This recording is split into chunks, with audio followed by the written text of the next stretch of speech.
The richest man in the Red Mesa Valley, owner of thousands of cattle and pastures stretching to the foothills, rejected it all. Rejected the beautiful widow, rejected the daughters of the most powerful families in the three territories, rejected money, status, and alliances. Then one day, he stepped into the street and placed a ring on the finger of a woman the entire town scoffed at. What made Silas Mercer, a man who feared nothing, choose a woman despised by the world? Watch until the end to find out. Like and comment with the name of the city you're watching to let me know how far my story has progressed. The letter arrived on a Tuesday, which was the same day Silas Mercer buried his wife. He didn't read it until Thursday. He set it on the kitchen table when he came in from the gravesite, still wearing his good coat, and he left it there untouched while the neighbors brought food he didn't eat and said things he didn't hear. The envelope was cream-colored and thick, the kind that announced its own importance before you even broke the seal. The return address was from a law firm in Santa Fe. He already knew what it said. Eleanor had been sick for 8 months. They'd had time to talk about everything: the debts, the water rights, the lease arrangements on the eastern pastures, who owed them money and who they owed money to. They'd had time to say the things married people spend decades putting off. So when he finally opened the letter on Thursday morning with a cup of coffee gone cold beside him, it confirmed exactly what Eleanor had told him. The ranch was his, free and clear, and it was worth more than most men in the territory would see in 3 lifetimes. That was when the trouble started. Red Mesa Valley had always had its own kind of arithmetic. A man with land was a man worth knowing. A man with land and cattle and water rights and no wife was something else entirely. He was an opportunity, and the valley had never been shy about recognizing opportunity when it knocked. The first to come calling was Vera Aldridge, widow of the late Doyle. Aldridge, who had run the second-largest cattle operation east of the Rio Seco before a bad investment in a railroad venture left her with a fine house and considerably less of everything else. She came with a covered dish of roasted chicken and a smile that had clearly been practiced in a mirror. Silas thanked her for the food, ate 3 bites after she left, and fed the rest to his dog.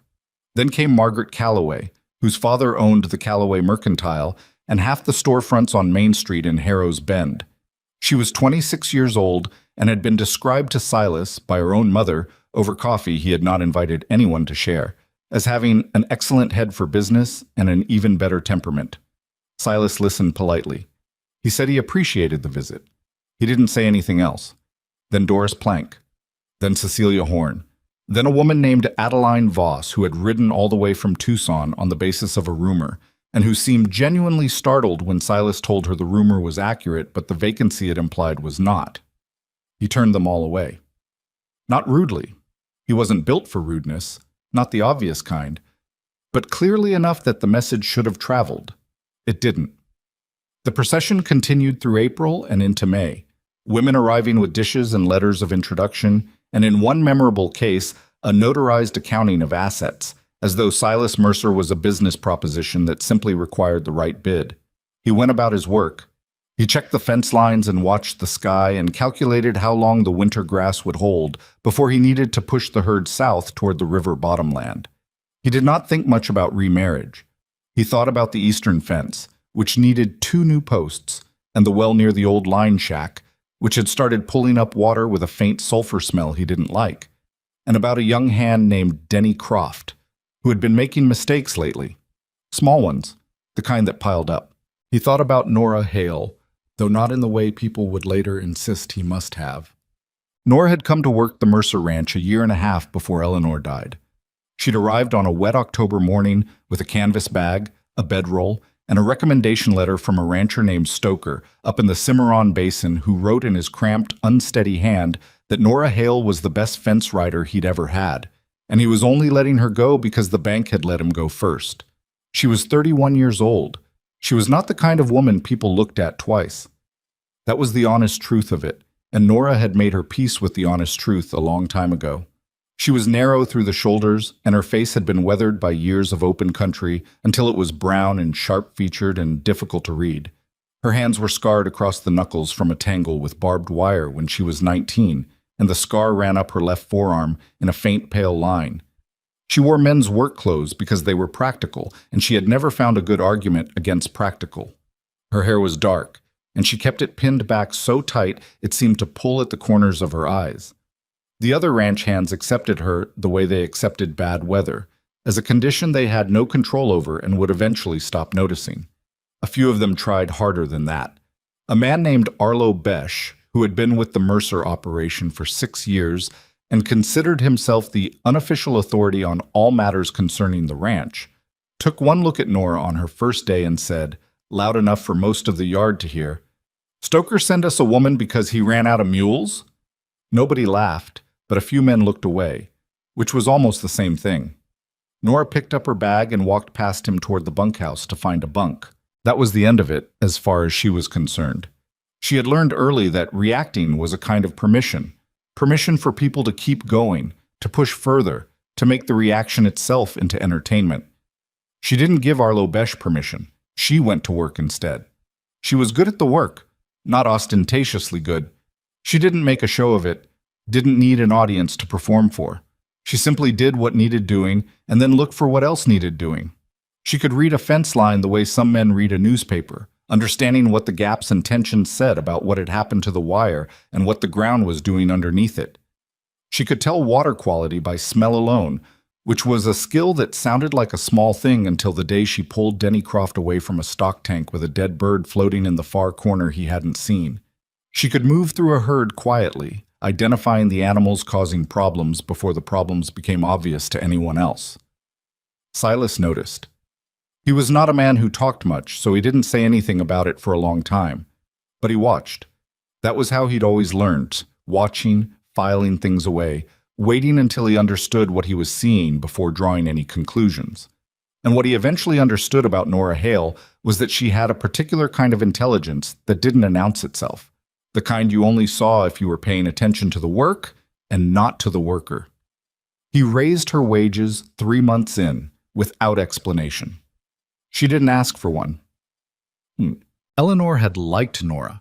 That mattered to Silas, though he couldn't have explained why in any way that would have satisfied the people asking him later to explain his choices. Eleanor had been sharp about people, not cynical, but accurate. She could sit with someone for 20 minutes and come away with a more complete picture of their character than most people assembled over years of acquaintance. She'd come out to the yard one afternoon in March, 6 months before she got sick, and watched Nora retensioning a section of wire. And afterwards she'd said to Silas, "That one will still be here when the others have found easier work." She'd been right. When Eleanor's illness moved from concerning to serious, 2 of the longer-tenured hands had quietly started making inquiries about positions at other operations. Silas couldn't blame them. Uncertainty spread through a ranch the way illness spread through a herd. You could feel it changing the atmosphere even when nothing specific had been said. The men who left weren't bad men, just practical ones. They needed to know a place had a future. Nora didn't leave. She worked through the hardest months of it without comment or complaint, taking on the tasks that fell through the cracks when Silas was spending time inside with Eleanor, doing it without being asked and without making it a point of conversation afterward. When Eleanor died in February, Nora was the one who had the yard organized and the horses seen to by the time the neighbors started arriving. She didn't insert herself into any of it. She just made sure the work was done. That was what Silas saw. Not sentiment, not calculation, just someone who didn't leave when things got hard. He didn't know yet how rare that was. He was still learning. By June, the social campaign to remarry Silas Mercer had taken on a quality that he could only describe to himself as organized. It wasn't that each individual woman had coordinated with the others. They hadn't, as far as he could tell. It was more that the valley itself seemed to have reached a consensus, the way it reached consensus about which trails to use and which waterholes to trust, and which men were worth doing business with. The consensus was that Silas Mercer required a wife, that the wife should be selected from among the appropriate candidates, and that the appropriate candidates were women of property and standing.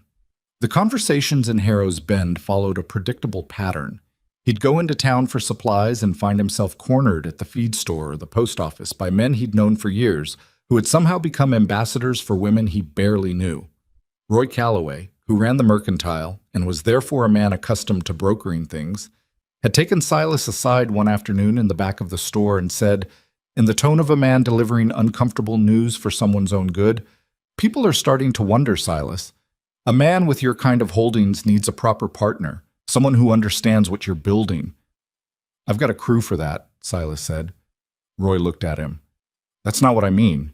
"I know what you mean," Silas said. I appreciate the concern."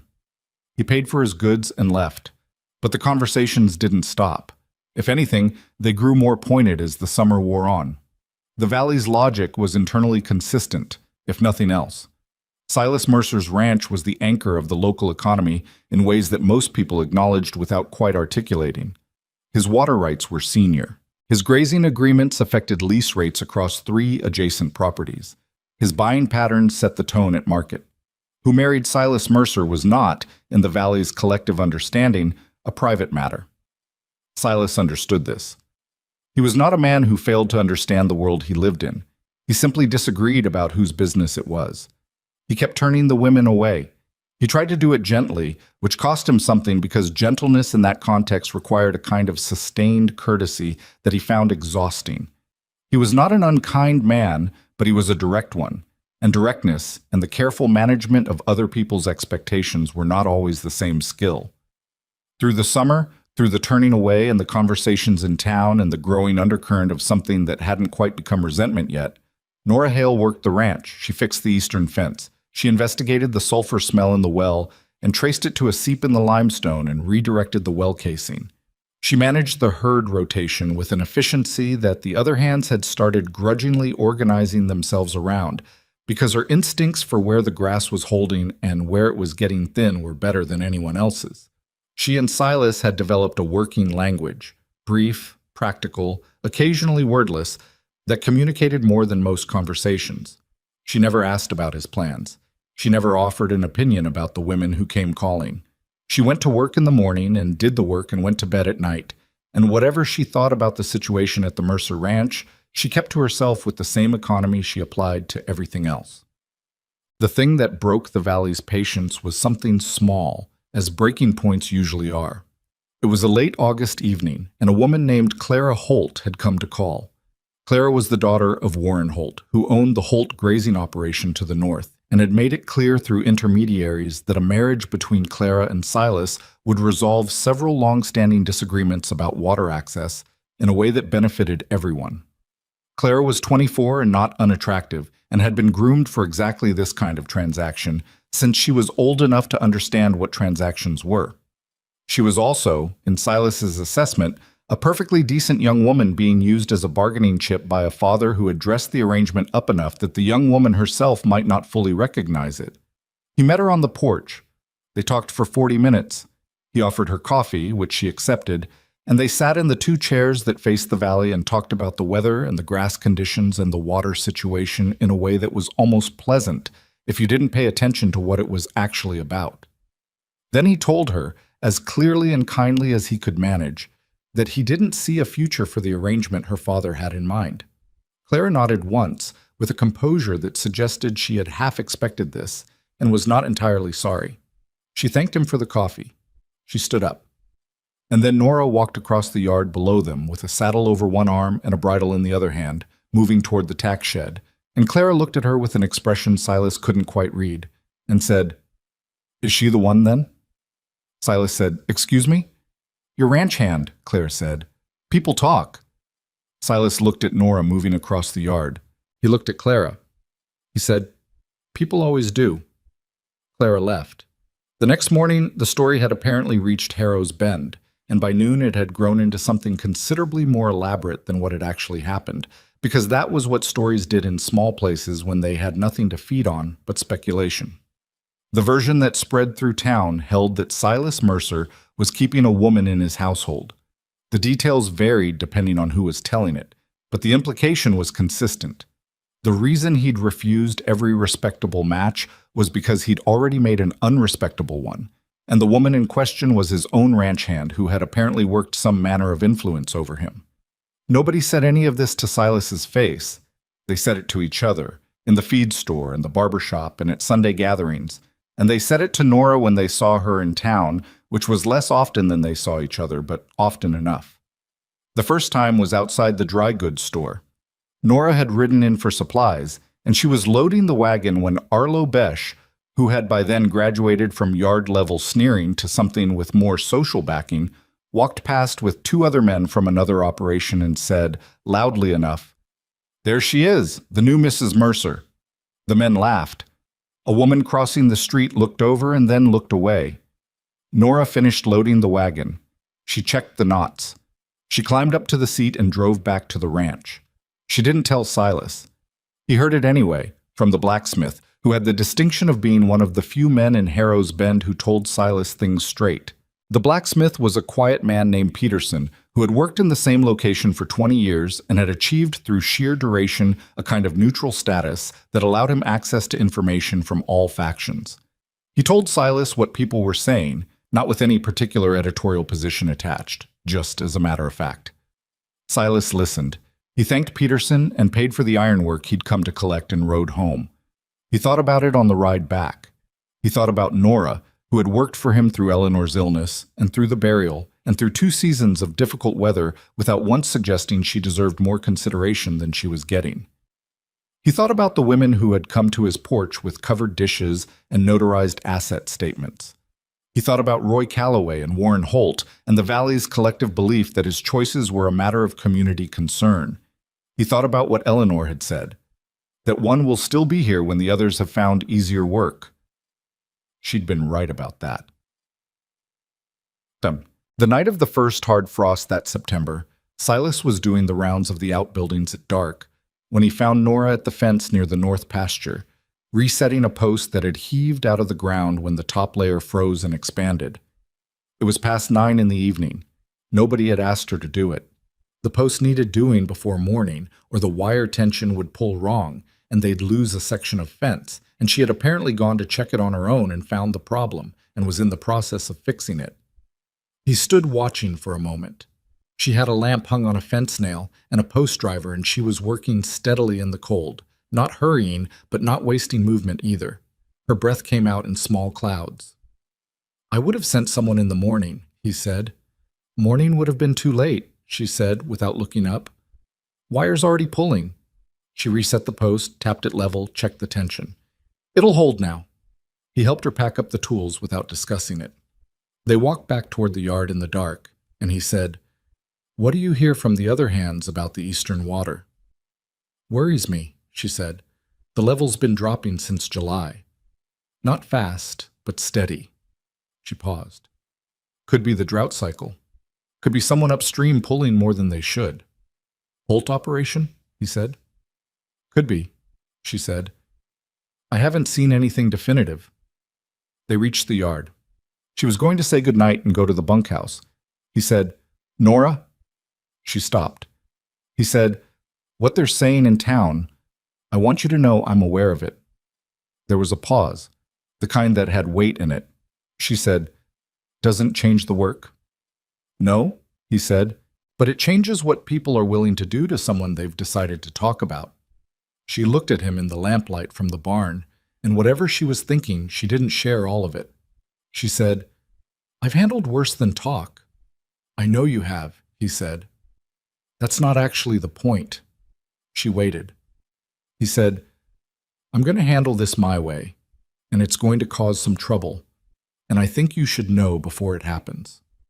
She said, "What does your way look like?" He said, "I'm not sure yet, but I've been watching you work for 18 months, and I know what I've seen. I know what kind of person shows up at 9 at night to reset a fence post nobody asked them to check." He stopped. He was not a man who made speeches. "I'm not going to let them make you into the story they've decided to tell. That's what I know." Nora stood there in the dark outside the barn and looked at him for a moment. Then she said, "I appreciate that, Silas. I do. But I'm not fragile. You don't need to manage this on my account." "I know you're not fragile," he said. "I'm not doing it on your account." He picked up the post driver and hung it on its hook. "I'm doing it because it's right." She didn't answer. The cold settled around them. After a moment, she said goodnight and went to the bunkhouse, and he stood in the yard for a while looking at the dark outline of the hills against a sky full of stars, thinking about what he'd just said and what he was going to have to do about it. He had turned away women with property and standing and names that mattered in the valley. He had done it patiently, and he had done it without explanation, because he hadn't owed anyone an explanation, and because the real reason was not one he could put into words that the valley would understand or accept. The real reason was simple enough. He had watched people, his whole life, choose partners based on what those partners represented, the land they came with, the families they connected, the social position they confirmed. He had watched those marriages too, some of them, and what he had noticed was that representation faded over time. What didn't fade was character.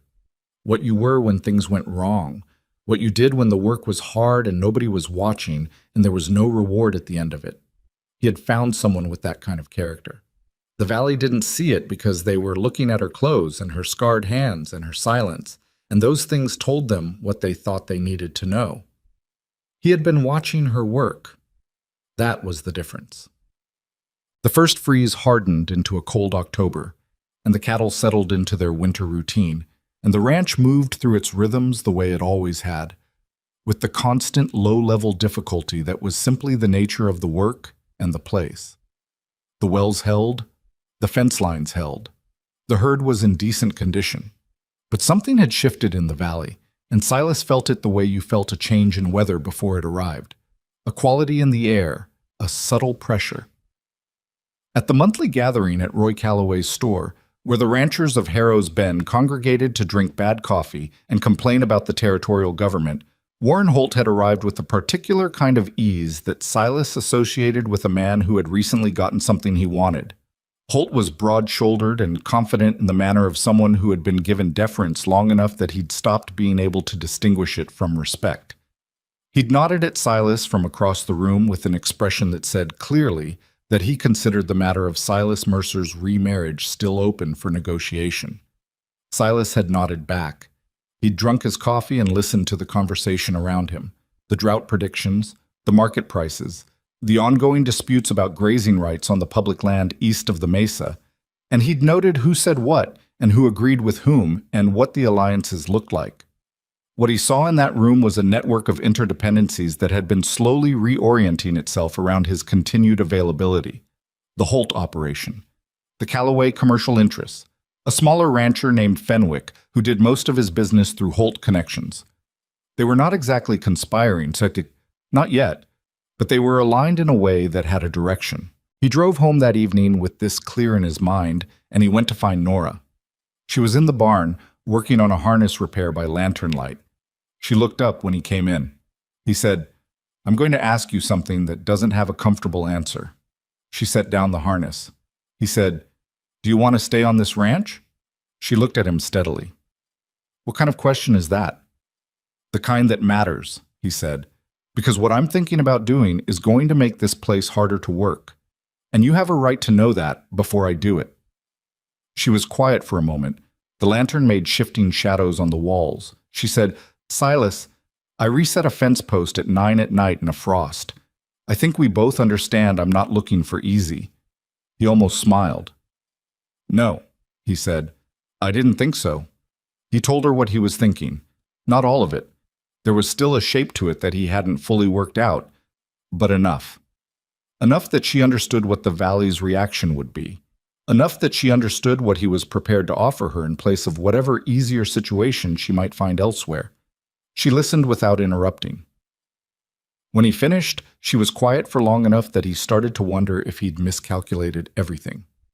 Then she said, "Why?" He said, "I told you, I know what kind of person—" "No," she said, "not the general reason. I heard that. I mean—" She paused. "Why me specifically? There are plenty of people with good character." He thought about it. He said, "Because you've been here. Because you worked through Eleanor's last months without being asked to and without turning it into a reason I owed you something. Because every time something went wrong on this ranch, I looked for where things were being handled, and you were there." He stopped. "That's not a small thing. I've known a lot of people. That is not a small thing." She looked at him for a long moment. In the lantern light, her face was unreadable. Not closed exactly, but careful. The face of someone who had learned to hold things close because loosening your grip had costs. She said, "This is going to be hard." "Yes," he said, "they're going to be ugly about it." "Yes," he said again, "and you're sure." "I've been turning away women for 6 months," he said. "I think that answers your question." She looked down at the harness in her hands for a moment. Then she set it aside on the workbench, deliberately, the way she did everything. "All right," she said. "All right," he said. "All right," she said again, and looked at him, and there was something in her expression that was not quite a smile, but was something in that direction.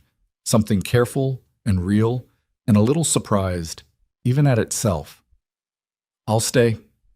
Outside the barn, the October wind came down off the mesa with its smell of cold stone and dry grass, moving through the valley the way wind always had.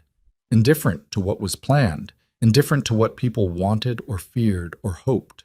The stars were hard and bright above the black outline of the ridgeline. Inside the barn, in the lamplight, Nora Hale picked up the harness again and went back to work. And Silas Mercer stood in the doorway for a moment, looking out at the dark valley that was already beginning to gather itself against them. And then he went inside to write a letter to the county clerk in Harrow's Bend. He had made his decision. The valley would hear about it soon enough. And when it did, nothing in Red Mesa would be the same again. The letter to the county clerk took Silas 3 drafts to get right, and even then he wasn't satisfied with it. He was not a man who struggled with words as a general rule. He'd written enough contracts and water rights agreements and lease arrangements in his life to know how language worked when it needed to work. But this was different. This was the kind of document that would be read by people looking for the wrong thing in it, and he needed it to say exactly what he meant and nothing else. What he meant was simple. He intended to file a notice of intent to marry, naming Nora Hale as the other party, and he wanted it recorded properly with the county office in Harrow's Bend before anyone had the opportunity to make the situation complicated. Legal record first. Conversation after. That was his thinking. He sealed the letter on a Friday morning and rode into town to post it himself. Peterson, the blacksmith, saw him at the post office and gave him a look that said he already knew something was coming, though he couldn't have known the specifics. Silas nodded to him. He handed the letter to the postmaster, paid the fee, and went to get his horse. Roy Calloway was standing on the boardwalk outside his mercantile when Silas rode past. "Morning, Silas," he said, with the particular cordiality of a man who hadn't yet heard the news. "Roy," Silas said, and kept writing. He gave it 4 days. The letter would have reached the county office by Tuesday. The county clerk, a meticulous man named Aldous Briggs, who had been in the position for 15 years and had a gift for distributing information he considered noteworthy, would have read it by Tuesday afternoon. By Wednesday, Silas estimated, Roy Calloway would know. By Thursday, Warren Holt. He was off by about 2 days in the wrong direction. By Monday evening, the post office had done what post offices in small places always do, and by Tuesday morning, Harrow's Bend was already talking. The first person to come to the ranch was Roy Calloway, which Silas had expected. Roy arrived in his good buckboard with his hat set straight and his expression arranged into something that wanted to look like friendly concern but was having difficulty holding the shape. He accepted coffee because declining coffee was an admission that the visit wasn't social, and they sat at the kitchen table while the coffee cooled and Roy collected himself. "I'm going to speak plainly," Roy said. "That'd be a change," Silas said. Roy looked at him. "I mean it. No dancing around." "You filed that notice?"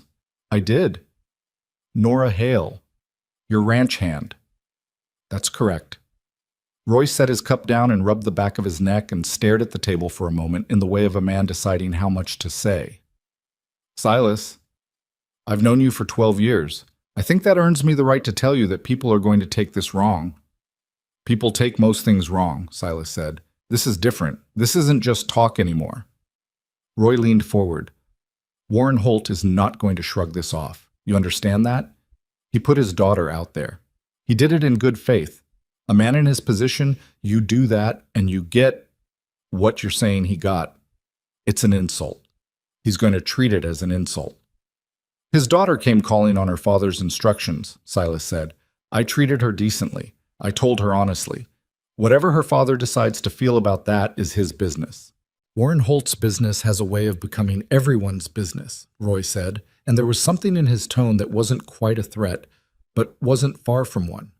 Not from Roy personally, Silas could see that, but from Roy relaying something he believed to be true. The man controls the northern water access. He's got connections with the Territorial Land Office that go back 20 years. You don't want him as an enemy. I'm not making him an enemy, Silas said. I'm marrying someone. He can dislike it. Roy sat back. He looked at Silas the way you looked at someone you'd decided you couldn't help. It's the who, Silas. Don't you see that? If you'd chosen any one of half a dozen women, even someone with modest means, someone of standing, people could accept it. But her, the way people see her. He stopped. The way people see her, Silas said very evenly, is not a factor I'm going to make decisions based on. Roy left without finishing his coffee. Warren Holt came 2 days later, and he didn't bother with the pretense of a social call. He arrived with a man named Gus Fenwick, who ran a mid-sized cattle operation on Holt's eastern boundary and had the quality of a man who had decided some years ago that his fortunes were tied to Holt's and had fully committed to the arrangement. They tied their horses at the rail, and Holt came up to the porch where Silas was standing and didn't take the hat off. You want to tell me what you think you're doing? Holt said. Silas looked at him for a moment. I don't particularly want to, he said, but I will if it helps move things along. I'm getting married. To a ranch hand. To Nora Hale, Silas said, who works on this ranch. Yes. A woman who showed up here with nothing and a note from a bankrupt outfit up in the Cimarron, Holt said, who has no land, no family name, no connections to speak of. He said it as a list, and each item on the list was meant to be its own argument. You understand what people are going to say about her? What they're already saying? I've heard it, Silas said, and you don't care. I care a great deal, Silas said.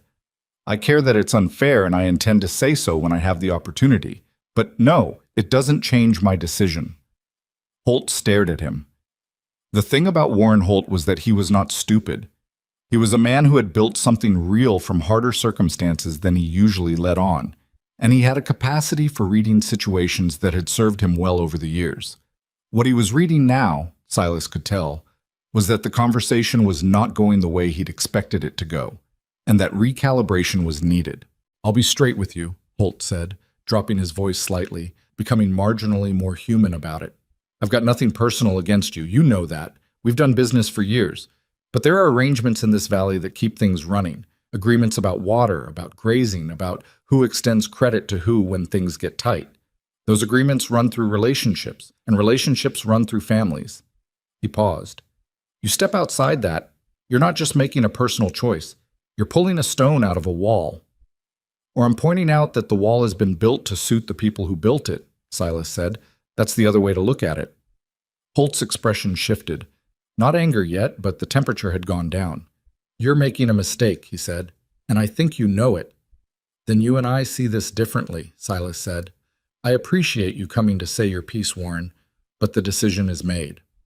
Holt and Fenwick rode out. Fenwick looked back once at the yard, at the outbuildings, at the sweep of the pasture, the way a man looks at something he's trying to assess, not admire, assess. Silas noticed it. He went inside and wrote it down in the ledger he kept of things worth remembering. Nora knew most of this in real time, not because Silas reported every development to her, but because the ranch was small enough that information moved through it the way water moved through soil, quietly, by seepage, until it was everywhere. She heard Roy Calloway's buckboard arrive. She was in the south pasture checking grass when Holt and Fenwick rode in. Too far away to hear the conversation, but close enough to see Holt's posture when he left. She knew what she was watching. She'd been watching variations of it her whole working life, the way men talked about decisions as though they were community property, as though the right to choose differently was a kind of aggression against the established order. She'd learned the pattern young. Do your work, keep your head down. Don't make yourself the center of anything. That was how you survived in places like this. The difference now was that she hadn't made herself the center. Someone else had done it, and she was still trying to understand what that meant. The hands noticed the Holt visit. Arlo Besh had an antenna for the valley's social weather that was almost impressive in its precision, and by evening he was carrying himself with the particular swagger of a man who believes the situation is moving in his direction. He said nothing directly to Nora. He was too experienced for that, knew better than to say anything that Silas might hear clearly attributed to him. But at supper, he said loudly to the table in general, "Funny how things shake out. Man builds something his whole life, then makes one wrong turn." Nobody answered. Denny Croft looked at his plate. An older hand named Hooper, who had been with the ranch almost as long as Arlo and had a steadier character, kept eating without expression. Nora said, "Pass the bread, Arlo." Arlo passed the bread. She ate her supper and did not give him the reaction he was looking for. But she felt it. The way the table's silence had a shape to it, the way Hooper's deliberate non-reaction was itself a kind of positioning, the way Denny Croft had looked at his plate instead of at her. The ranch's social order was adjusting itself. It did this the way all such orders did, slowly at first, testing what the new reality would tolerate. She lay awake that night for a while, which was unusual. She was generally a sound sleeper, had trained herself to it because, in her experience, people who couldn't sleep in difficult circumstances had a shorter, useful life in difficult work. But she lay there in the bunkhouse listening to the other hands breathe and thought about the choice she'd made, and whether she'd been clear-eyed enough making it. She trusted Silas. That was the thing. She didn't trust many people. She was not built that way, and the years of itinerant ranch work had not encouraged the instinct. But she had watched Silas Mercer through 18 months of hard circumstances, and she trusted his judgment with a confidence she could not entirely explain to herself. He saw things other people didn't see. He was slow to conclusions, but when he reached them, he was usually right. And he had told her, plainly and without performance, why he was doing what he was doing. That was something. She held on to it in the dark of the bunkhouse while the October wind worked at the eaves. She slept eventually. They were married on a Saturday in early November in the county clerk's office in Harrow's Bend, with Peterson the blacksmith and an old woman named Agnes Fleet, who had been Eleanor's friend and was one of the few people in the valley who had a settled enough sense of herself to find the whole situation more interesting than upsetting, as witnesses. Aldous Briggs performed the ceremony with the brisk efficiency of a man who had done it many times and saw no reason to ornament what was essentially a legal transaction. It took 11 minutes. Peterson shook Silas's hand and nodded to Nora with a respect that was modest and genuine. Agnes Fleet hugged Nora, which startled her slightly, and said in her ear, "That man watched you work for a year and a half before he made up his mind. Remember that when it gets hard." Nora said, "Thank you, Agnes." They drove back to the ranch in Silas's wagon. The day was cold and clear, the kind of November day in that part of the territory that looked like a painting of itself. Hard blue sky, the mesa casting its long shadow eastward, the dried grass silver in the sunlight.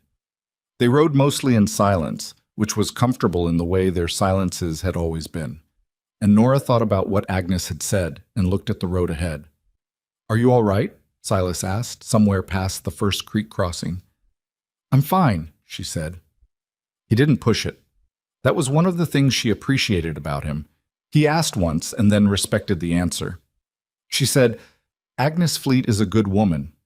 "She is," he said. Eleanor thought the world of her. They rode the rest of the way home without talking, which was fine. By the time the wagon rolled into the yard, 3 hands were standing near the barn, watching their return with the careful neutrality of men who hadn't yet decided what the day meant. Arlo Besh was not among them. Hooper gave a short nod. Denny Croft looked uncertain. The third man, a newer hire named Park, just went back to what he'd been doing. That evening, Arlo came to Silas with his pay due and a story about an opportunity at a ranch up in the Cimarron Basin, and Silas paid him what was owed and wished him luck, and Arlo Besh rode out of the yard with the slightly too straight posture of a man who had expected a different reaction and wasn't going to let on. Silas told Nora about it that evening. She said, "I figured that was coming." "You're not sorry to see him go?" "No," she said. "But losing a hand right now isn't ideal." "No," he agreed. "It's not." Yeah. The drought arrived before winter had properly settled in, which was unusual. The rains that normally came through in November and refilled the tank water failed to materialize, and by December the signs were clear enough that even optimists were keeping their concerns to themselves. The grass that should have been holding through to spring began thinning faster than the calendar said it should. The water tables, already stressed from a dry summer, didn't recover. Animals that needed to move to find forage were moving earlier and farther than they should have been. In a normal year, this would have been a manageable difficulty. The valley had weathered droughts before. There were protocols, informal ones, the accumulated knowledge of decades, about how you pulled resources together when conditions got bad, whose wells you could draw on, whose winter grass stores you could supplement with, the credit arrangements that got extended to cover the gap until the rains returned. Those protocols ran through relationships. And the relationships in Red Mesa Valley had shifted.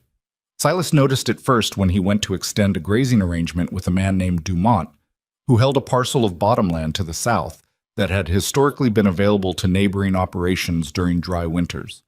Dumont was a reasonable man, genuinely, not someone who trafficked in grudges, and the arrangement had been renewed without difficulty for 6 consecutive years. This time, Dumont was apologetic and vague, and did not meet Silas's eyes when he explained that the land was going to be used for his own operation this winter. He said it twice in different ways, as people do when they're covering uncertainty with repetition. Silas thanked him and left. He went to the feed store. The price of supplemental hay had increased notably since his last purchase, which Olander, who ran the store, attributed to supply conditions in a way that was technically plausible and felt wrong. Silas paid the price. He loaded the wagon himself, because the hand who normally did it had found a reason to be elsewhere. At the water board meeting in December, where the valley's ranchers gathered to discuss allocation for the dry period, Silas found himself in a room where the conversation stopped when he entered and resumed in quieter registers when he sat down. Holt ran the meeting with the efficiency of someone who had done the pre-work to know how the votes would go.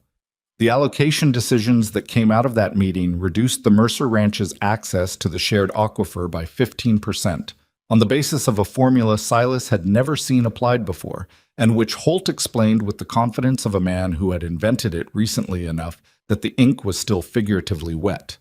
Silas objected. He did it on the record, formally, the way you did things when you expected to need the record later.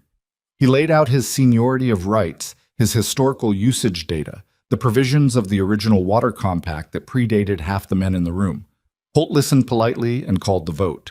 The vote went Holt's way. Silas drove home and told Nora. She sat with it for a moment. Then she said, "How bad is 15%? "Survivable if nothing else changes," he said. "Things are going to change," she said. "I know," he said. She was right. The cattle started disappearing in January. Not in large numbers at first. 3 head one week, then 2, then a gap of 10 days with nothing, and then 7 gone from the north pasture overnight. Silas reported it to the sheriff, a man named Cal Drury, who had held the office for 8 years, and was competent in the narrow way of a man who understood the difference between what he could prove and what he suspected, and chose to operate exclusively in the first category. Drury took down the information. He said he'd look into it. He did not find anything, or if he did, he kept it to himself. The fence sabotage began in February. Not dramatic, large-scale destruction. That would have been too obvious, too attributable. Instead, cuts and loosened posts in places that would take time to discover, in sections of fence that were remote enough that a rider didn't pass them daily. You'd find a section down and have no way of knowing if it had been cut or failed, and the cattle that had gone through it had been gone long enough that the trail was cold. Twice, Nora found the cuts herself on her rounds, clean cuts, the kind a wire tool made, not breaks. And she documented them without saying anything to the other hands, going back later with Silas to look at them together. "This isn't random," she said, standing at the second one, a section of fence in a draw that was difficult to access from the road, but easy to reach from the Holt land to the north. "No," Silas agreed, "it's not." "Cal Drury isn't going to find anything he doesn't want to find," she said. "No." "So what do we do?" He said, "We document everything and we keep working." She nodded. She did not say what she was thinking, which was that documentation was cold comfort when your herd was shrinking and your water was restricted, and your credit at the feed store had developed a sudden and unexplained rigidity that made it hard to buy what you needed to keep the remaining animals fed. The well near the old line shack went bad in March. Not the sulfur smell she'd traced before, something different this time. Something that killed 3 animals who drank from the stock tank it fed before she found them and pulled the rest of the herd back. She tested the water the way she tested all water, and what she found was contamination that didn't come from the ground. It had come from outside. She brought the sample to Silas in a sealed jar and set it on the kitchen table and didn't say anything because the jar said it all. He looked at it. He said, "I'll take it to the assay office in Harrow's Bend." She said, "Do that, but take it yourself. Don't send anyone." He did. The assay office confirmed what both of them suspected without quite being able to prove. The contamination was chemical, not geological, and it was recent. Through all of this, the talk in Harrow's Bend had not slowed. If anything, it had grown, fed by the visible decline of the Mercer operation's fortunes and the particular human instinct that finds validation in someone else's difficulty. The narrative had settled into a shape that was satisfying to the people telling it. Silas had been manipulated by a woman with nothing to offer, had insulted the Valley's proper families, and was now reaping the consequences of poor judgment. Nora was, depending on the version, calculating or pitiable or simply incompetent. A ranch hand who had gotten above herself and was dragging a good man down with her. The version Nora encountered most directly was the pitiable one, which she found more corrosive than the others. Callousness she could work with. Pity required a different kind of resistance. When she went into town, which she did less often now, partly for practical reasons and partly because the social cost of each trip had grown steep, she felt it in the way women glanced at her, and then at each other. The way a conversation near the mercantile counter would pause and redirect when she came in. She was not ignored. She was something worse than ignored. She was made into a story that was being told without her input, and the story was about a woman who didn't know what she'd gotten herself into. She knew exactly what she'd gotten herself into. One morning in March, she was at the feed store loading a wagon when a woman named Beth Calloway, Roy's wife, who had a tongue like a brand iron and the social confidence of someone who had never been told the direct cost of her words, said from the boardwalk to another woman, loudly and without looking at Nora, "You heard the East Well went bad? 3rd loss this month." Imagine what Eleanor would think if she could see her ranch now. Nora set down the sack she was carrying. She said, without raising her voice, "Mrs. Calloway." Beth Calloway looked at her with the startled expression of someone who had set a thing into what they assumed was empty air and found it occupied. Nora said, "I knew Eleanor Mercer. She was a woman who valued honest work and didn't have much patience for gossip. I'll leave you to think about what she'd actually make of this situation." She picked up the sack and finished loading the wagon. Beth Calloway said nothing. The other woman looked at her boots. Nora drove home. She told Silas about it that evening, not because she needed him to do anything about it, but because they had developed a habit of telling each other things, and she had found, this surprised her, that it helped to say things out loud to someone who would hear them without manufacturing a reaction. He listened. He said, "She's going to remember that." "Good," Nora said. "She should." He looked at her for a moment, and she saw something in his expression that wasn't quite pride, but was in that direction. He said, "Nora." "What?" "I want you to know I don't regret this." She looked at him. "I know you don't. Neither do I." She paused. "But we need to talk about the herd." They went to the table and spread the tally sheets she'd been keeping, because even through everything she had been keeping the records, head counts, water consumption, feed usage, the documented fence failures, the dead cattle from the contaminated well. She had been keeping the records in the meticulous way she kept everything, because she had understood from the beginning that the records were the thing you needed when the thing you suspected became the thing you could prove. She said, "We've lost 11 head confirmed missing, 3 dead from the well. We're down to 60% water allocation. 2 hands have quit in the last month, and I think Denny Croft is looking around." She laid it out without editorializing, just the facts in the order they happened. "If we lose another hand and the drought holds through April, we're going to have to make a decision about the herd size." "Sell down," he said, "unless there's another option." He looked at the sheets. He said, "What are you thinking?" She said, "I'm thinking we need to stop reacting." She sat back. "Everything they've done, The water allocation, the grazing arrangement, the feed prices, the fences, it's all designed to make us react, to make us smaller and more desperate until we either sell or collapse. She looked at him. If we keep playing defense, they win. Not dramatically, just by attrition. So what's the play? He said. She was quiet for a moment. Outside, the wind was working through the valley the way it did in March, testing everything. She said, "There's still a route south, through the canyon." Silas looked at her. The canyon she was talking about was a place called Redwall Cut, a narrow passage through the mesa that had connected the valley to the southern grasslands before a series of flash floods 30 years ago had made the crossing unreliable. The southern grasslands were rich and largely ungrazed because nobody used that route anymore. If they could drive the remaining herd through Redwall Cut, they'd reach grass that could carry the cattle through the drought, and they'd be beyond the reach of what was happening in the valley. It was also, by most accounts, a route that had killed men and animals both in the years when people had tried it. "The cut," he said. "The cut," she said. "Nora, that route. I know what the route is," she said. "I've been looking at it since January." She pulled out a separate sheet, her own notes, made on her rounds, observations she'd kept to herself while she worked out what they meant. The floods happened from runoff off the north face of the mesa. If you go during a dry stretch in April or early May before the snowmelt starts coming down, the risk is much lower than people think. The bandits that used to work the cut have been gone for years. There was a clearing operation by the territorial marshal 4 years ago. She looked at him. People stopped using it because it got a reputation.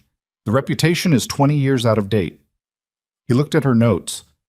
He looked at her. He said, "How long have you been thinking about this?" "Since January," she said again. "Since it became clear that waiting wasn't going to work." He was quiet for a moment. The lamplight moved on the walls. He said, "If we go with what we have. We can't pull it back if it goes wrong." "I know," she said. "That's why I've been thinking about it since January." He looked at the maps again. He looked at the tally sheets. He was Silas Mercer, which meant he was a man who made decisions slowly and then made them completely. "April," he said. "Early April," she said. "Before the melt." He nodded. Outside, the wind pushed at the house, and somewhere in the north pasture what was left of the herd moved in the dark, restless with the cold and the dryness and the long months of a difficult winter. The valley had done its work carefully, piece by piece, designed to leave no clear moment of attack and no clear attacker. Just pressure, applied from all sides, until something gave. What they couldn't account for was that the thing they were pressing against had spent the last 3 months making plans of its own, and the person who'd made them had been watching this valley's patterns longer than any of them realized. Denny Croft quit on a Wednesday, which left them with 2 hands, Hooper and a quiet young man named Tice Arlen, who had started in February and hadn't yet developed strong opinions about the valley's politics. Hooper was reliable in the way of a man who had decided, at some point in his 50s, that loyalty was simpler than the alternative. Tice was reliable in the way of a young man who needed the work and had nowhere better to go. Neither of them was told about the plan for Redwall Cut. Not yet, because Silas and Nora had agreed without quite discussing it that some information needed to stay contained until the moment it was needed. Denny had the grace to look uncomfortable when he came to get his pay. He was 22 and genuinely decent, just young enough to be sensitive to social pressure and old enough to know the difference between what he was doing and what he ought to do. He stood at the kitchen door with his hat in both hands and said, "It's nothing personal, Mr. Mercer. You've been fair. My uncle's got a place up near Colfax, and he's been asking me to come." "That's fine, Denny," Silas said. He counted out the wages and handed them over. "You're a decent hand. Work hard up at Colfax." Denny looked at Nora, who was at the table going over the water notes. He said, "Ma'am, I'm sorry." She looked up. She said, "Nothing to be sorry for. Take care of yourself." He left quickly, the way people left when they were more relieved than they wanted to show. Nora watched him go through the window and said nothing for a moment, and then she went back to her notes. Silas said, "2 hands for a drive through the cut." "3, counting me," she said. "And you?" "4 people to move 43 head through Redwall Cut," he said. It was not an objection so much as a recitation of the arithmetic. People have done more with less, she said. People have also died trying, he said. I know. She turned the page. That's why we're going to plan it right. She had been planning it for weeks by then, and what she had was not a plan in the breezy sense of that word, but something closer to a working theory supported by observation. She had ridden the approach to Redwall Cut 4 times in the past 2 months, always alone, always on the pretense of checking the north fence line, which gave her a legitimate reason to be in that part of the range. She had studied the canyon mouth from the ridge above it, watching the drainage patterns, the way the soil held or didn't hold after the cold nights, the places where the rock walls narrowed and the places where they opened out. She had noted which sections of the passage would be a bottleneck and which ones offered room to work the cattle through without crowding. What she had told Silas, that the flood risk in early April was much lower than the canyon's reputation suggested, was true, but it was the kind of truth that required a specific window. Too early, and the winter ground was still shifting and unstable underfoot. Too late, and the snowmelt from the mesa's north face would start feeding water into the drainage system that Redwall Cut ran through. The window was narrow. She estimated 2 to 3 weeks, beginning the first week of April. It was now the last week of March. She laid out what she had on the kitchen table one evening. Her observation notes, a rough sketch of the canyon approach she'd drawn from memory, the water almanac data she'd pulled from the county records in Harrow's Bend during a trip the previous month. Silas sat across from her and looked at all of it without interrupting. When she finished, he said, "The narrowest section. How wide?" "Wide enough for 2 animals abreast, maybe 3 if they're not spooked." She marked the spot on her sketch. "About 60 yards long. That's the section that worries me most. If something goes wrong in there, you can't turn the herd. You can't go around it." "So nothing goes wrong in there," he said. "Ideally," she said, "how do you control for it?" "We run the calm animals first," she said, "the ones that follow without crowding. I've been watching the herd. There are 8 or 9 animals that will lead right, if they're led right. We put those at the front. The nervous ones go in the middle where they're contained by what's around them. The stragglers get pushed from behind." She paused. "It's going to be slow. We're not going to rush it." "How long for the crossing?" "Full day," she said. "Maybe more. We camp inside the cut if we have to and finish the second morning." He looked at the sketch. He said, "And if the weather turns?" "If there's rain in the forecast, we don't go," she said. "We watch the sky for 5 days before we move. Any sign of a serious system coming down off the mountains, we pull back and wait for the next window." "If there is a next window," he said. She met his eyes. "If there isn't, we're in the same position we'd be in if we didn't try, -1 attempt." He was quiet for a moment. Outside the window, the stars were hard and white over the mesa, the kind of sky that preceded cold nights and dry mornings. He said, "When do we tell Hooper and Tice?" "The day before," she said. "I want to tell them myself." He nodded. "All right." She started rolling up the sketch, and he said, "Nora." She looked up. He said, "The men who are doing this to us, I want to be clear about something." He was choosing his words in the deliberate way he had when the thing he was about to say mattered. "When this is over, if we get through it, I'm not going to be satisfied with just surviving. I want to know who specifically did what. The well contamination, the fence cuts, the cattle." She looked at him. "I know," she said. "That's why I've been keeping the records." "There's something else," he said. "Something I haven't told you yet." He got up and went to the desk in the corner of the room and unlocked the drawer and came back with a folded paper. He set it on the table. She opened it. It was a letter, handwritten, addressed to a territorial land surveyor named Ketch, from someone who had signed only with initials, W.H. The letter referenced a boundary survey that had been conducted 18 months ago on the eastern edge of the Mercer property, and it contained language about a corrected benchmark that, if Nora was reading it correctly, would have shifted the Mercer property line westward by nearly a quarter mile, removing from the ranch's legal holdings a section of land that contained the primary access point to the southern aquifer. She read it twice. She said, "Where did you get this?" "Aldous Briggs," he said. "The county clerk." He found it misfiled in the land survey records 3 weeks ago. It was filed in the wrong folder. He thinks deliberately. He brought it to me quietly because he didn't know what else to do with it. She looked at the initials at the bottom, WH. She said, Warren Holt. That's my read, he said, though initials aren't proof. If this boundary shift had gone through, we'd have lost legal access to the aquifer entirely, he said. The water allocation decision would have been secondary. We'd have had no standing even to contest it. She sat with this for a long moment. The letter was one piece of paper, but what it represented was something considerably larger. Not just the fence cuts and the poisoned well and the missing cattle, but a coordinated strategy that had been running for longer than she'd understood. The drought had been convenient for Holt's purposes, but the legal maneuvering around the survey had begun 18 months ago, which was before the drought, which meant the drought had not been the cause of any of this. It had only been the accelerant. He was planning this before Eleanor died, she said. Before, Silas said, or very shortly after. He knew the ranch would be vulnerable.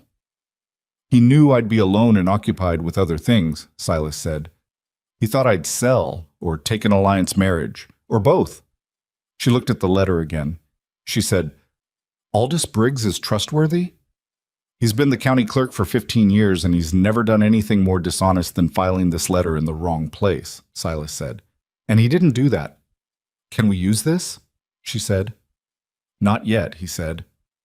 Not without more. WH is not a name, and one letter from the files doesn't prove who filed it or how the survey was corrupted. He looked at her. But it tells us where to look. She folded the letter and handed it back. He locked it in the drawer again. She said, You think there's more? I think a man who is willing to corrupt a land survey was willing to document his arrangements in other ways, he said. Men who do things like this usually are. They keep records because they need the records to manage the people they're working with. Gus Fenwick, she said. And possibly others, he said. Fenwick is useful to Holt, but he's not Holt's equal. A man in Fenwick's position keeps his own insurance. She understood what he was saying.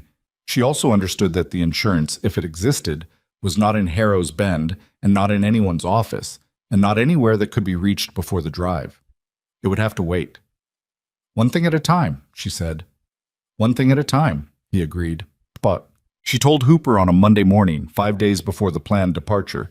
She found him alone in the barn doing the harness checks he did every week without being asked, and she sat down on a hay bale and told him what they were planning to do.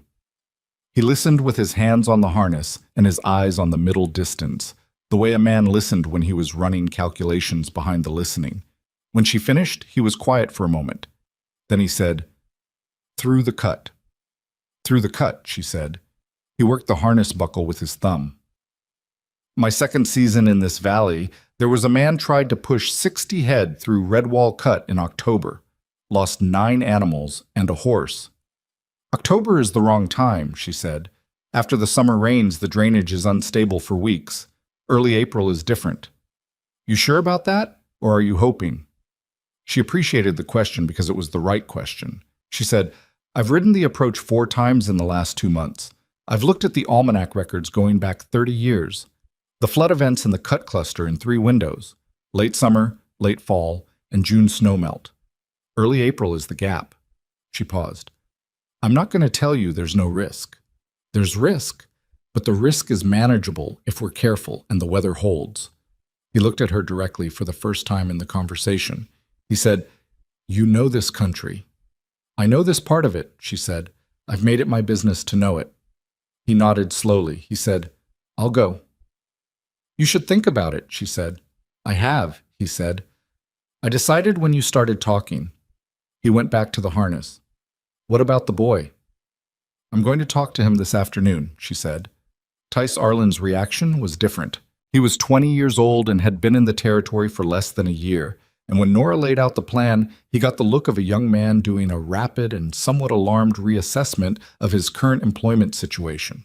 He didn't say no, but he didn't say yes easily either. He sat on the fence rail and squinted at the mesa and said, Is it true what they say about that canyon, that men have gone in and not come out? Men have gotten into trouble in there, yes, she said. That's not exactly a selling point. No, she said, it's not. I'm not going to dress it up. She looked at him. You don't have to come.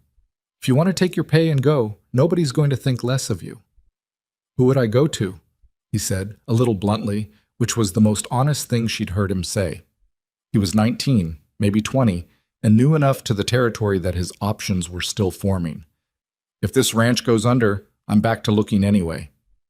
That's true, she said. He was quiet for a moment. He said, You really think it'll work? I think we have a real chance, she said. That's what I think. He exhaled. All right, he said. All right, I'll go. She spent the remaining days before departure doing the preparation she could do without making it visible from the road. She organized the supplies. 3 days of food and water for 4 people, extra rope, the veterinary kit, the 2 rifles, and the ammunition.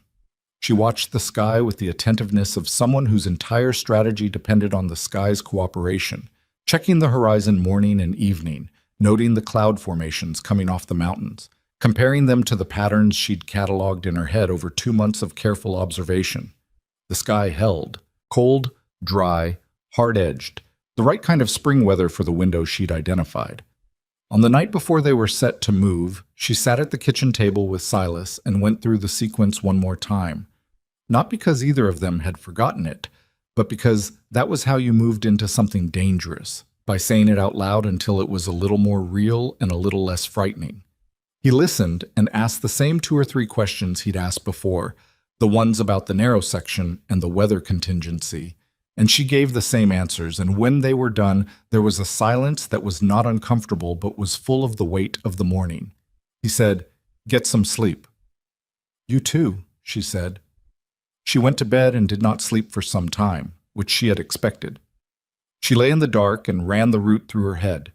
The approach, the mouth, the first quarter-mile where the walls were low enough that you could still see sky on both sides. Then the descent into the narrower section, then the passage through the 60 yards of constriction, where 2 animals abreast was the maximum, and noise carried off the rock walls in ways that could unsettle a herd. She had thought about that section so many times that she could see every turn of it. She went through it again in the dark, noting the places where the footing was poor and where it was firm, where the wall had an overhang that would funnel wind in a way that might spook the animals, where there was a natural flare in the passage that would give them room to manage a problem if one developed. She fell asleep eventually, somewhere past midnight, and slept until an hour before dawn. They moved the herd out at first light, which on an early April morning in that part of the territory meant cold blue, dark fading into a gray and then orange horizon that came up slowly, like something reluctant.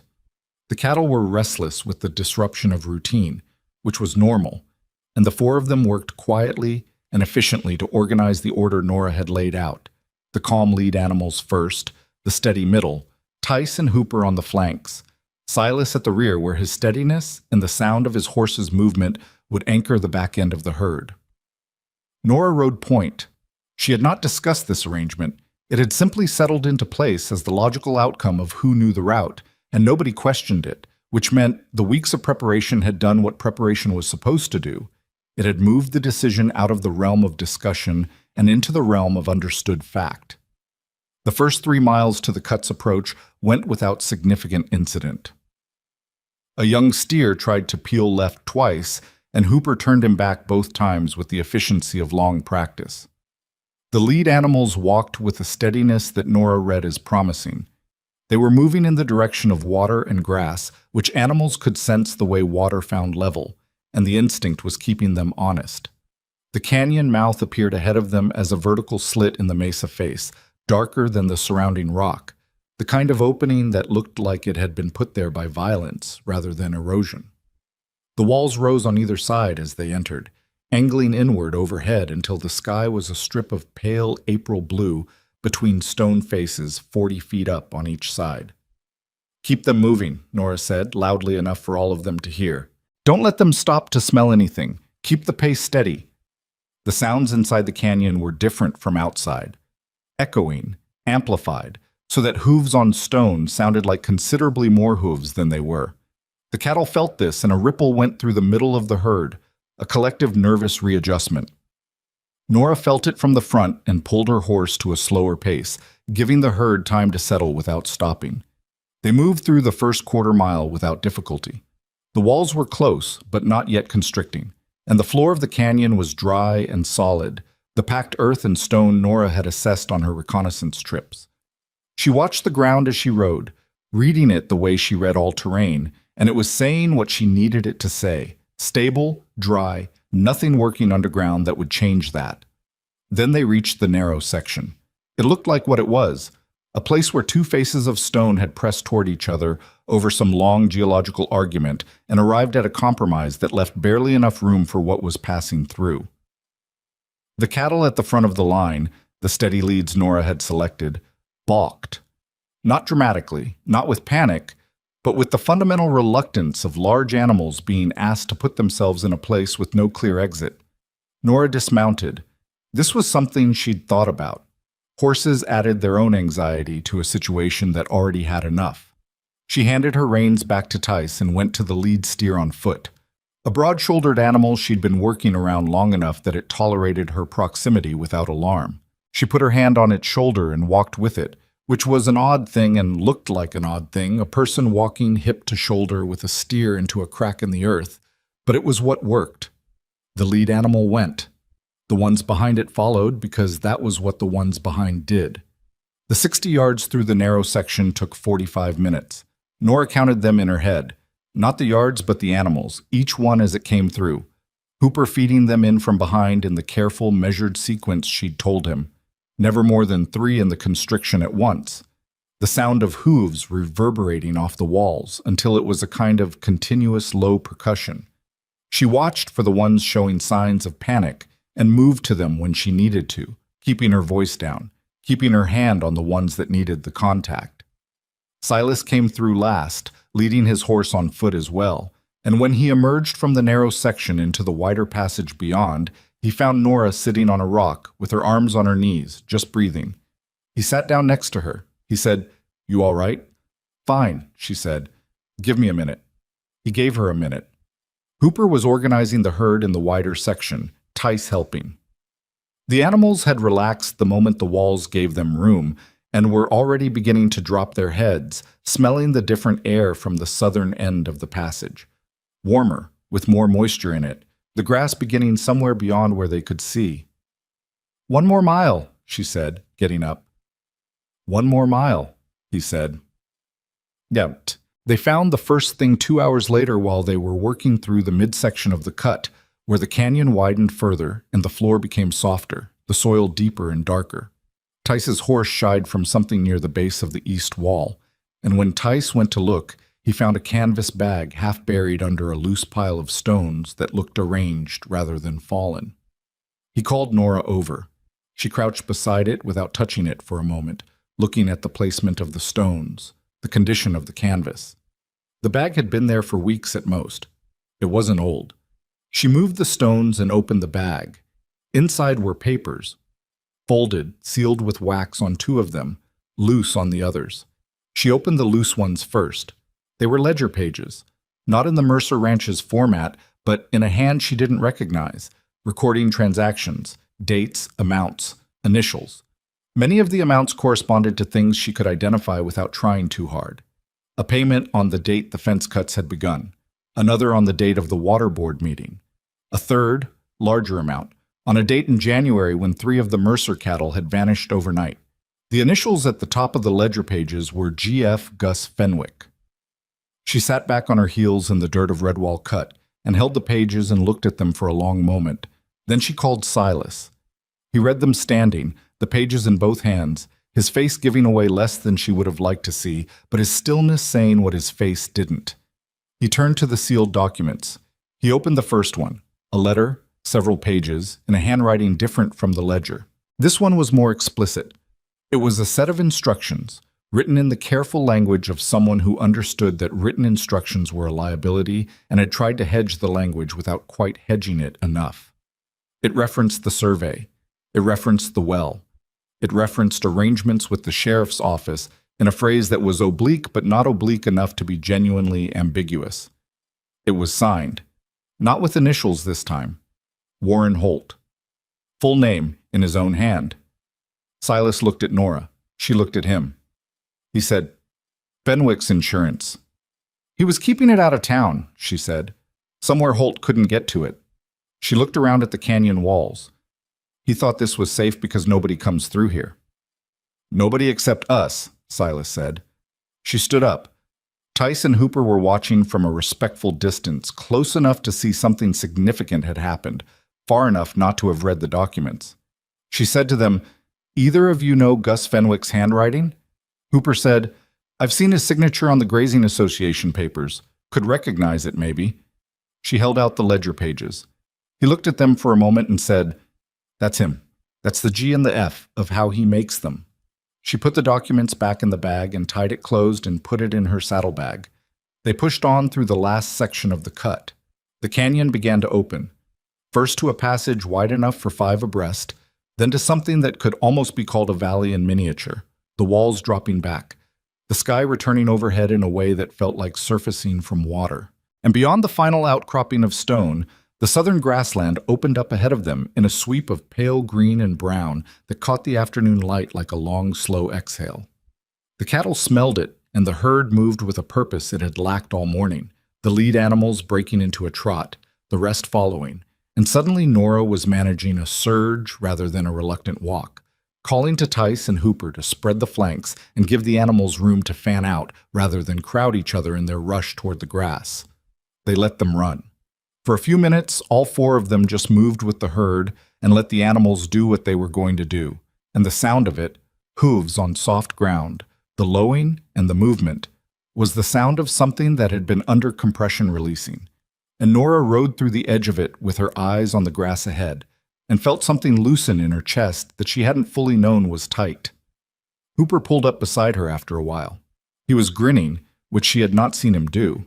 He said, "You were right about the window." "The window held," she said. "I wasn't sure it would." "But you went anyway." "I was fairly sure," she said. He shook his head and went to help Tice with the flanks. They made camp as the sun went down, in a hollow of ground near a seasonal stream that was running clear and cold with the early spring water.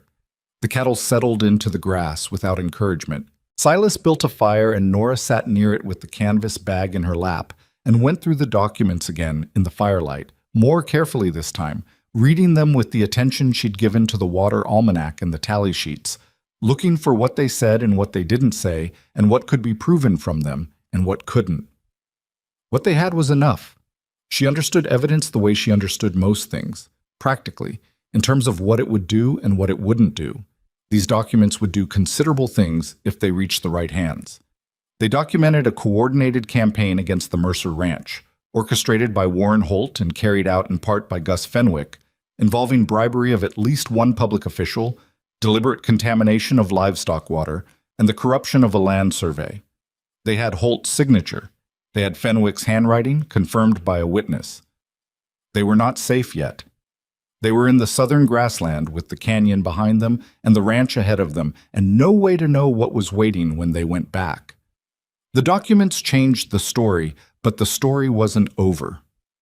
She looked across the fire at Silas, who was watching the dark beyond the camp with the attentiveness of a man thinking 3 moves ahead.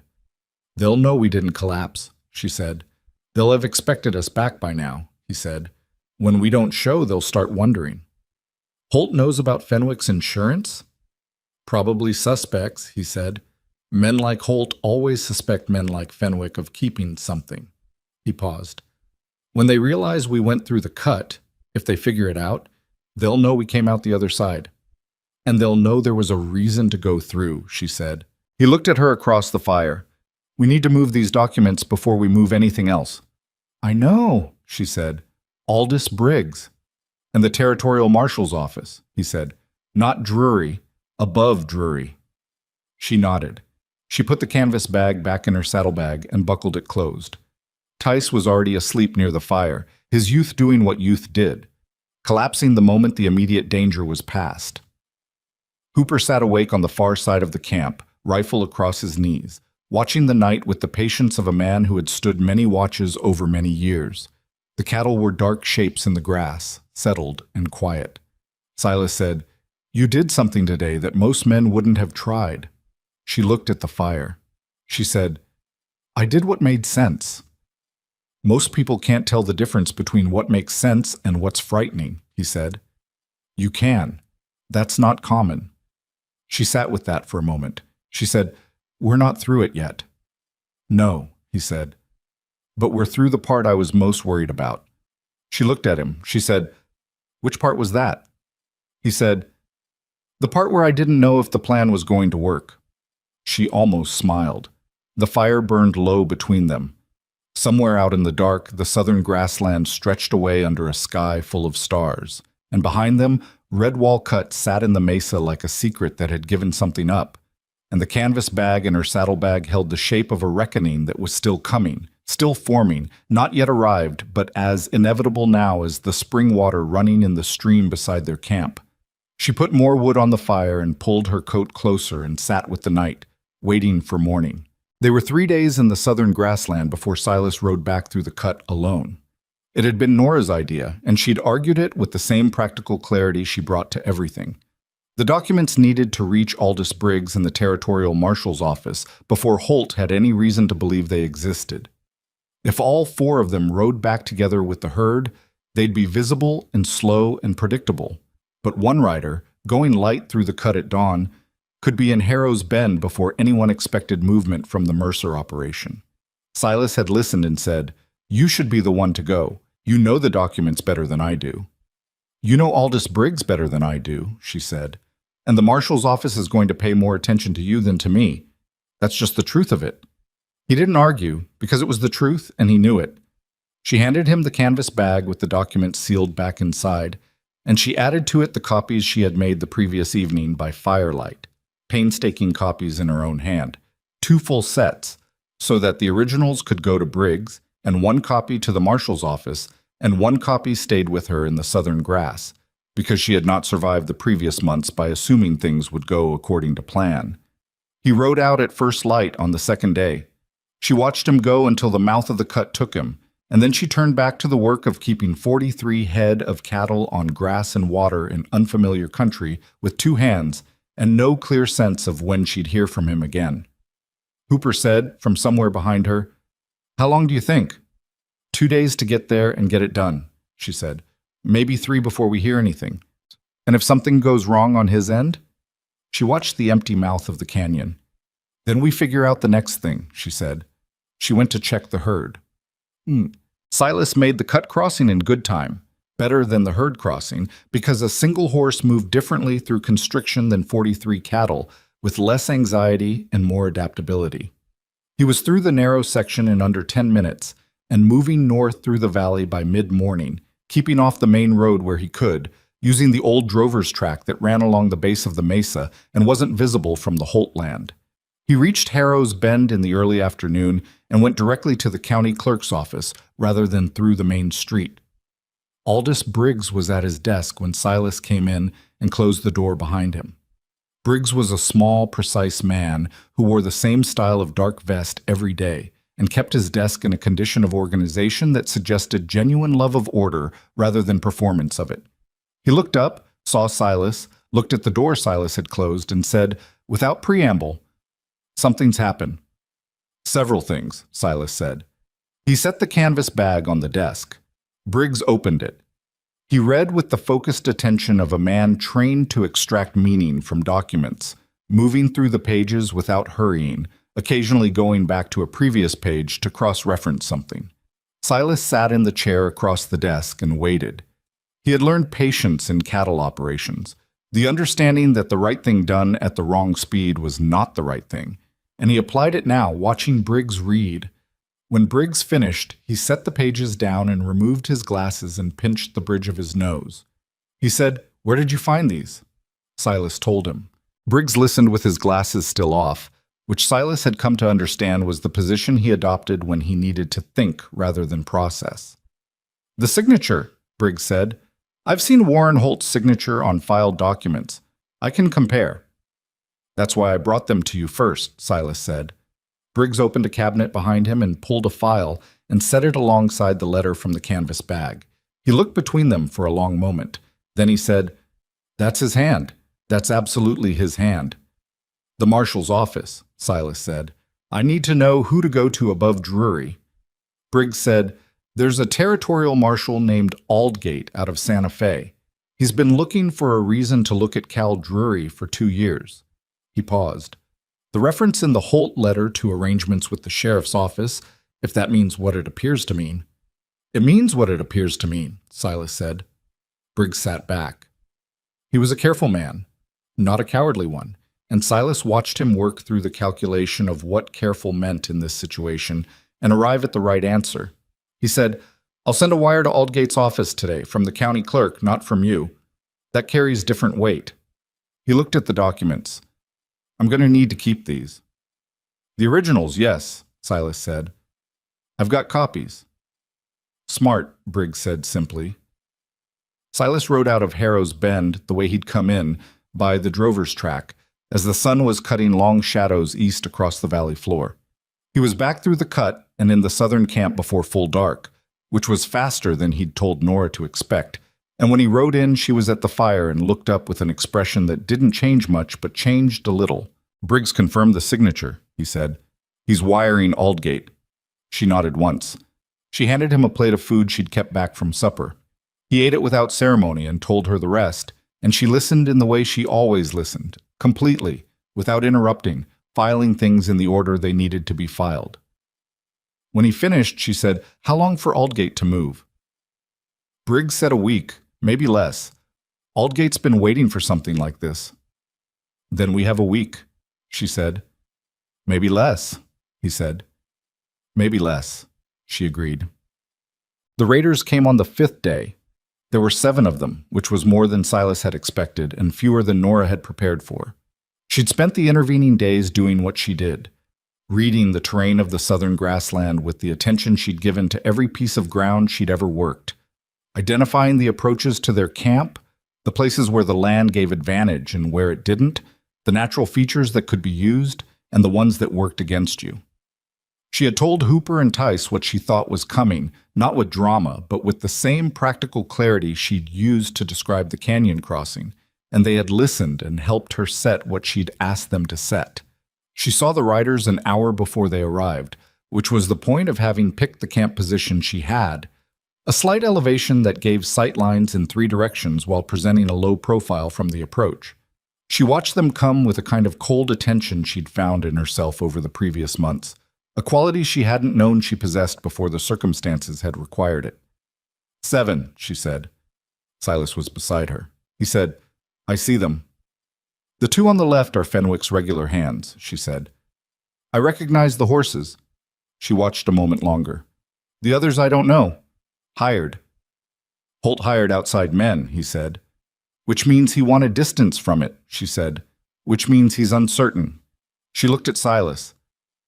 An uncertain man makes worse decisions. They went down from the rise and moved the herd back toward the canyon mouth. Not into it, just back and compressed, so that the cattle were behind them and the camp was between the herd and the approaching riders. Hooper took the left side, Tice the right, both of them where Nora had told them to be, in the shallow depressions in the ground that weren't visible until you were nearly on top of them. Nora took the center. The riders came in at a walk, which was the approach of men who weren't expecting real resistance, which told her something. They pulled up about 30 yards out, and the one in front, a wide man on a gray horse who had the look of someone used to being the end of conversations, said, Mercer, you're a long way from home. Southern grassland's open range, Silas said. My cattle are on it. That seems like home enough? The wide man looked at Nora. He said, with the particular tone men used when they wanted to diminish a situation by reducing it to something small. This the woman who talked you into the canyon crossing? Must have been desperate listening to that. It worked, Silas said. The man's expression didn't shift much, but something behind it did. He said, We're here for the cattle. You can ride out with your horses and whatever you can carry. No one gets hurt. Silas said, That's an interesting offer from someone who's been stealing from me for 4 months. Nobody stole anything, the man said. You're behind on obligations you don't even know about yet.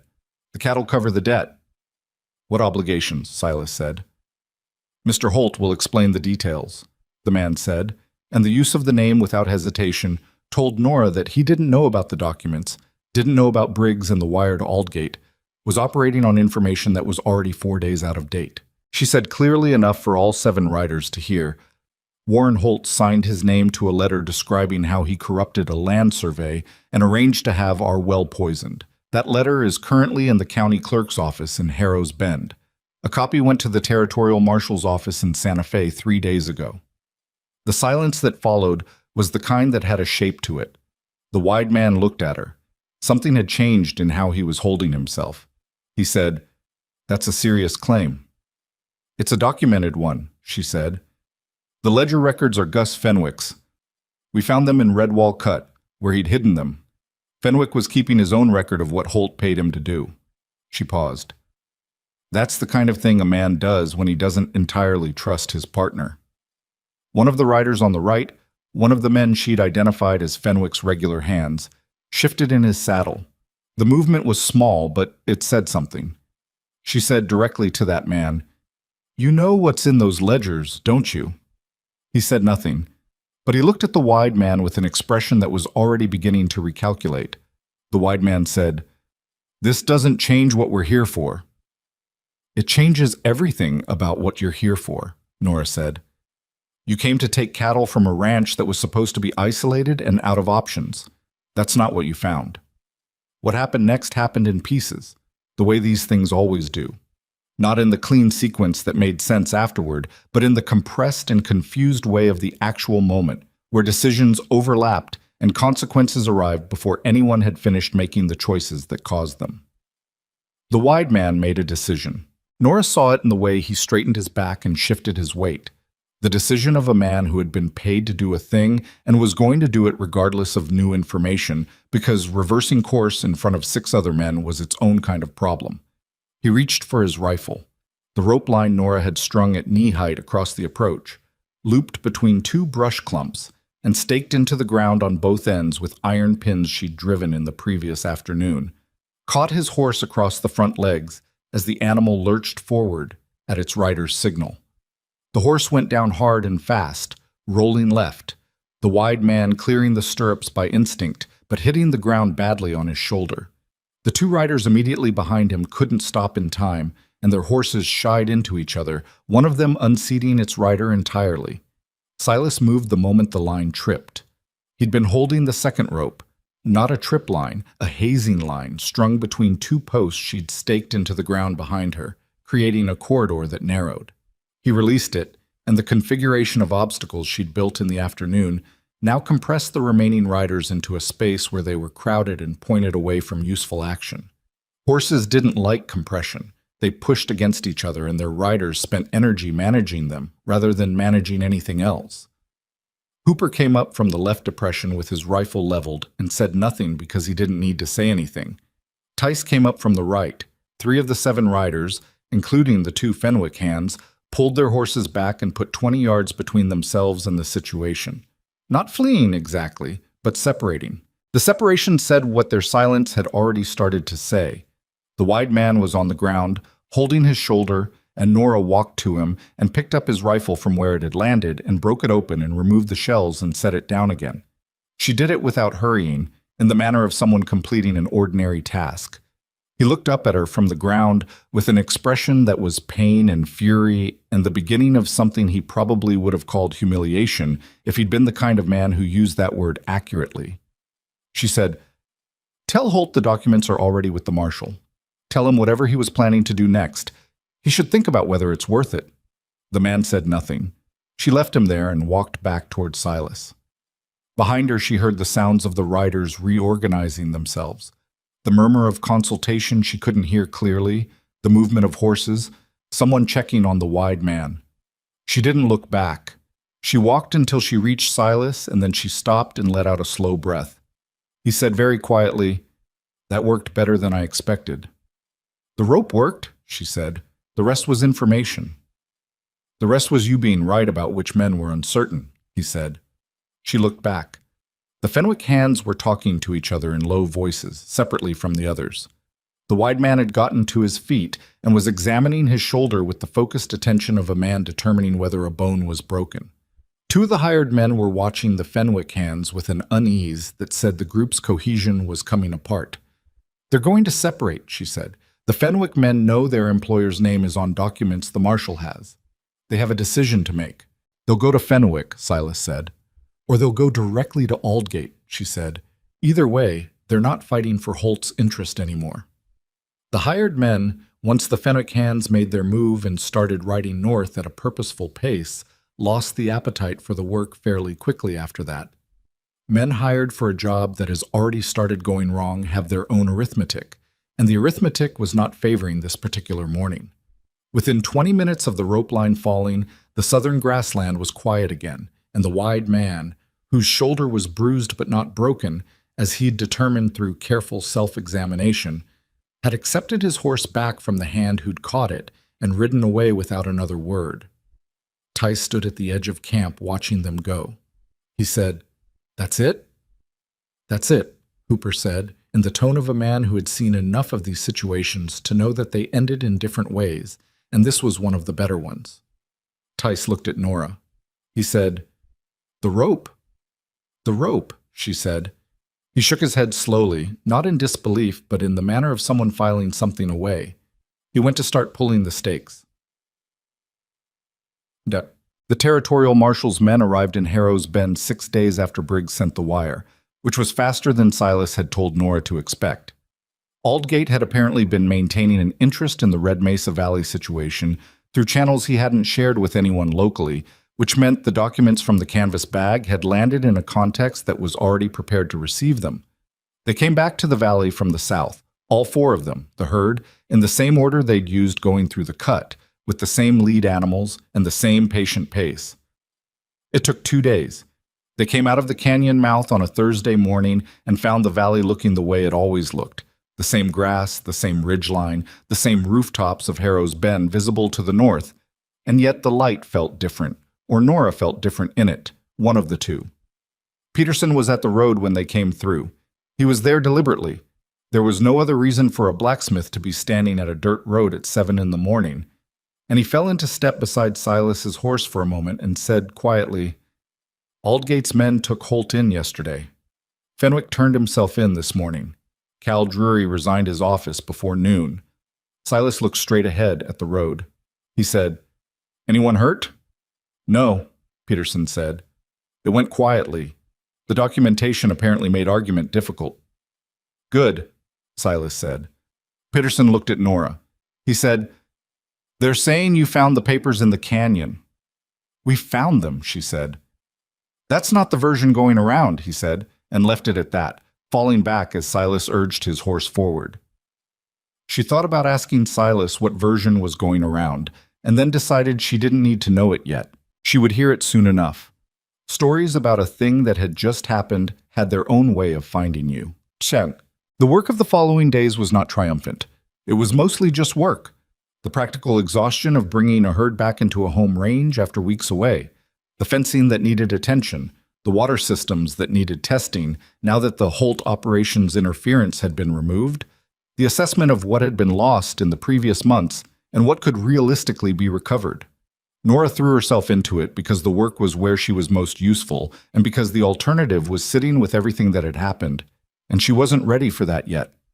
3 of the cattle they'd lost to the nighttime thefts were recovered on Holt land when the marshal's inventory was taken. Several more had been moved too far to trace, practically. The well near the old line shack was recased and tested and came back clean. The boundary survey question went to a territorial land office review that Aldous Briggs personally oversaw, with the result, delivered 3 weeks later in a formal letter that Silas read at the kitchen table and then handed to Nora without comment, that the original Mercer boundary was restored in full. Gus Fenwick, in the process of cooperating with the marshal's office in ways that were apparently quite comprehensive, confirmed what the documents had already made clear. The campaign against the Mercer Ranch had been planned nearly 2 years prior, using the expectation of Silas's remarriage as the mechanism and the drought as the acceleration. It had involved bribery of the county water board, deliberate contamination of water sources, organized theft of livestock, and the attempted corruption of a land survey. The coordination with Cal Drury had been less formal than the letter suggested. More of an understanding than a payment, Fenwick explained, which was apparently the kind of distinction that seemed important to a man in his position.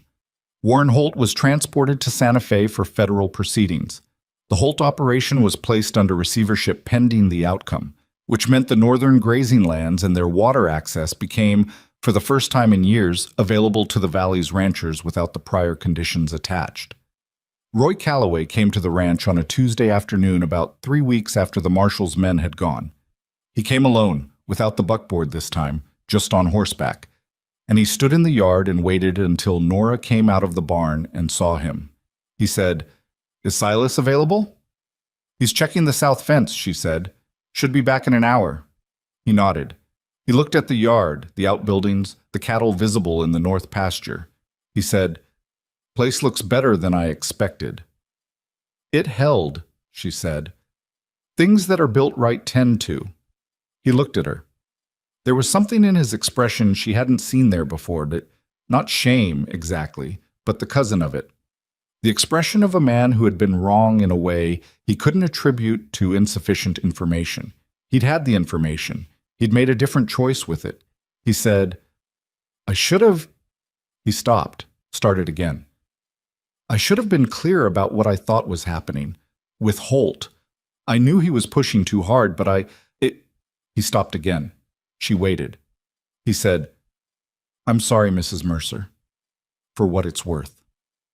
She looked at him for a moment. She thought about Beth Calloway on the boardwalk outside the feed store. She thought about the water board meeting and Roy's voice relaying Warren Holt's implicit threats in the language of friendly concern. She thought about all the small moments that had added up to a season of systematic damage. She said, "It's worth something, Roy. I'm not sure yet how much." It was honest. She wasn't going to give him more than that, and she wasn't going to give him less. He nodded as if he understood the accounting and went to wait for Silas. That evening, sitting at the kitchen table with the last of the sunlight going orange through the window, Nora told Silas about the conversation with Roy. He listened, and then he said, "What do you make of it?" "I make of it that he was a man who chose convenience over principle and is now reconsidering whether it was worth it," she said. "People do that. It doesn't make them bad people entirely." "No," he said, "it doesn't." "It makes them people I'll do business with carefully," she said. He looked at her across the table, with the particular quality of attention she'd come to know as his version of warmth, not demonstrative, not performed, just present and real. He said, "You know what changed today?" "Several things, probably," she said. "Roy Calloway called you Mrs. Mercer," he said, "and he meant it." She considered that. Outside, the valley was going golden in the late light, the mesa's shadow stretching east in its long, familiar reach. The cattle were in the north pasture where they were supposed to be.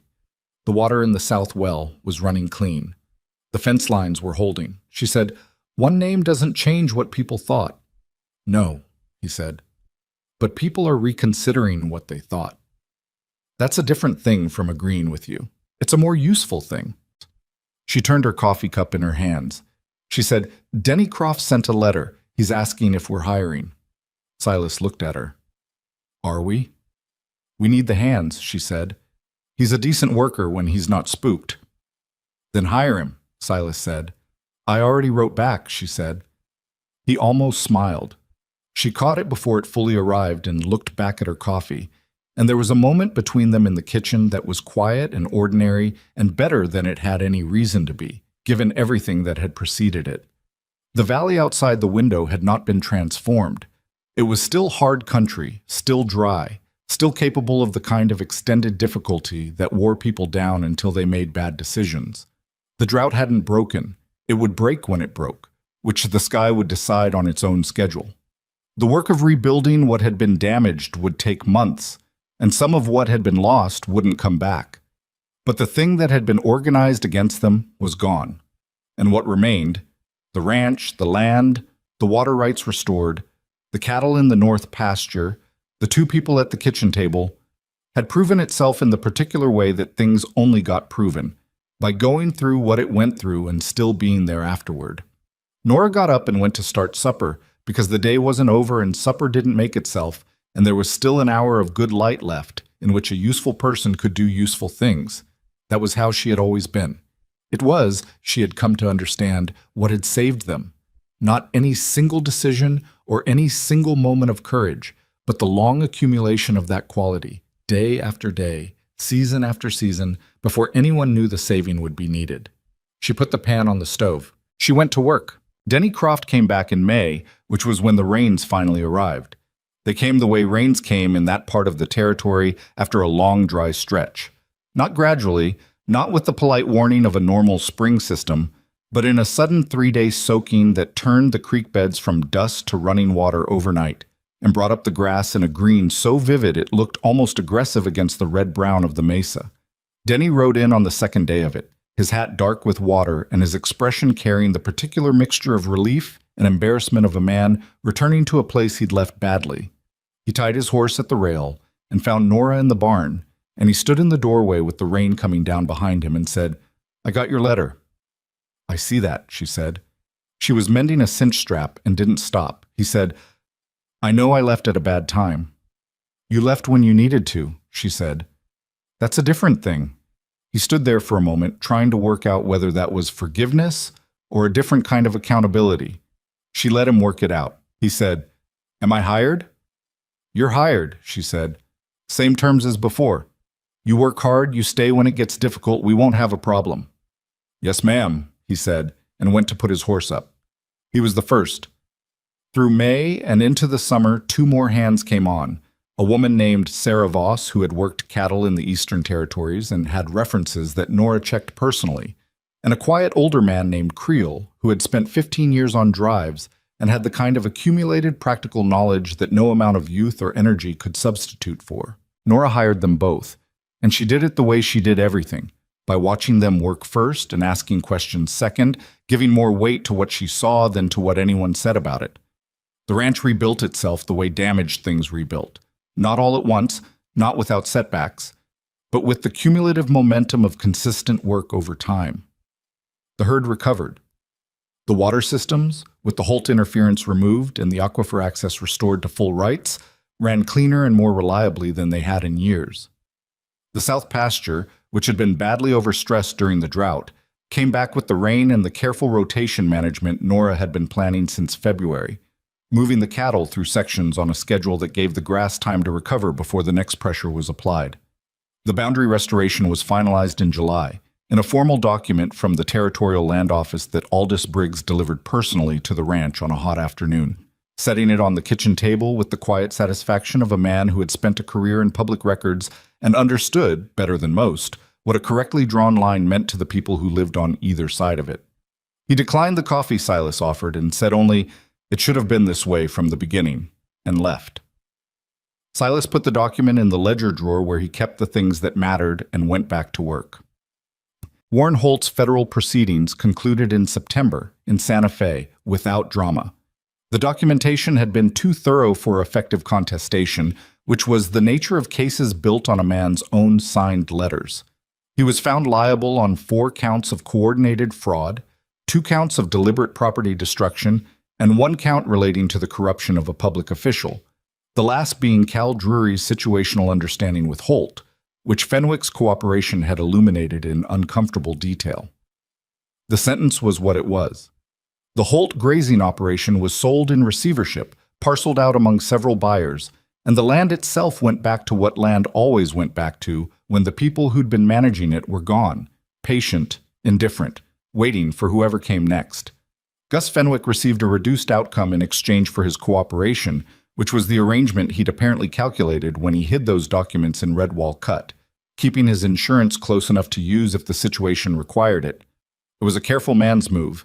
The irony, which Nora thought about occasionally, was that Fenwick's carefulness had ultimately served Silas and Nora better than it had served Fenwick. He'd hidden the documents to protect himself. What they'd done was give someone else the means to end the whole thing cleanly. She thought about that sometimes when she was out on the range, the way careful, self-interested choices could produce outcomes nobody intended. Fenwick hadn't been protecting her. He hadn't been thinking about the Mercer Ranch at all. He'd just been keeping his own ledger, the way people kept ledgers, making sure he had something to trade if the trade became necessary. And yet those pages in a canvas bag under a pile of stones in a canyon nobody used had been the hinge everything else turned on. You couldn't plan for that kind of thing. You could only be in a position to use it when it appeared. The first time a neighboring rancher came to Nora for advice, it was Luke Mabry, who ran a mid-sized operation on the east side of the valley and had the honest, weathered quality of a man who had never been part of Holt's arrangements and was not in the habit of pretending otherwise. He came in August during a dry spell that followed the May rains and had people watching the sky again with the anxious attention of once-burned caution.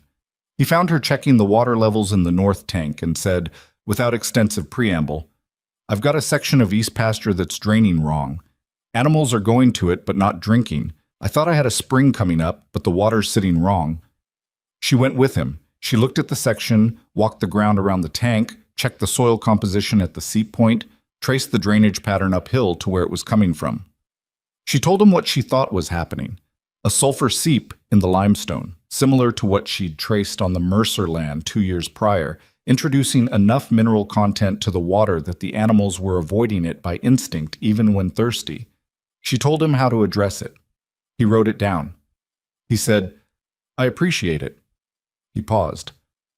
"I should say, I was at that water board meeting when the allocation went against you." "I know," she said. "I voted with Holt," he said. "I want you to know I understood at the time that I was doing it because it was easier, not because it was right." She looked at him.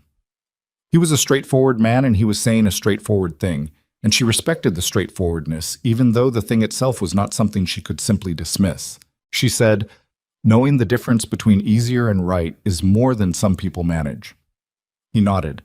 It was an absolution, and they both understood it was an absolution. It was just the truth of where they stood, acknowledged by both parties, and that was what the valley needed more of. He became, over the following year, a reliable neighbor in the practical sense, someone whose commitments could be trusted, who showed up when the mutual agreements required showing up, who did not require managing. That was the most you could ask of a neighbor, in Nora's experience. Others came too. Not all of them with Mabry's directness. Some of them arrived at the ranch with questions about grass management, or water systems, or herd rotation that were ostensibly practical, but carried within them a different kind of acknowledgement, the kind that didn't state itself directly but was present in the fact of the asking. People who had laughed at her clothes or called her a manipulation or looked away when she was humiliated in public were now asking her opinion about their pasture drainage. She answered the questions. She didn't make people pay for the asking, because making people pay for asking was a way of ensuring they stopped asking, and the valley asking her questions was more useful to her and to the valley than any satisfaction she might have gotten from the alternative. Silas watched this develop with a quiet attentiveness she recognized. The same quality he'd turned on her in her first months at the ranch. The careful observation of a man verifying something he already suspected. One evening in the fall, he said, "You don't hold it against them." "I hold it accurately," she said. "That's different from not holding it." "What does holding it accurately mean?" She thought about it. She said, "It means I know what each person did, and I don't pretend otherwise." Mabry voted wrong at that meeting. Roy Calloway carried Holt's water in my husband's kitchen. Beth Calloway said what she said outside the feed store. She looked at the fire. "I remember all of it. I just don't let it run the present." He was quiet for a moment. He said, "Most people can't do that." "Most people confuse forgetting with moving forward," she said. "They're not the same thing. You can move forward with the memory intact. You just can't let the memory make all the decisions." It was, she thought, one of the things the previous 2 years had taught her. Not gently, not through easy lessons, but through the sustained pressure of circumstances that required her to keep functioning while carrying things that were heavy. You learned what you could carry and what you couldn't. You learned the difference between a wound that needed attention and one that would heal if you kept working. You learned that the people who had underestimated you were not automatically enemies and not automatically allies, and the practical management of that distinction was one of the ongoing tasks of living in a community, a task that never fully completed. Agnes Fleet came to supper in October, on the 1-year anniversary of the wedding, which Agnes observed with the deliberate intention of someone who believed anniversaries mattered, and should be marked. She brought a jar of preserved plums and the information that she was going to be in the area anyway, which was transparently untrue but was offered with such confidence that contradiction seemed ungracious.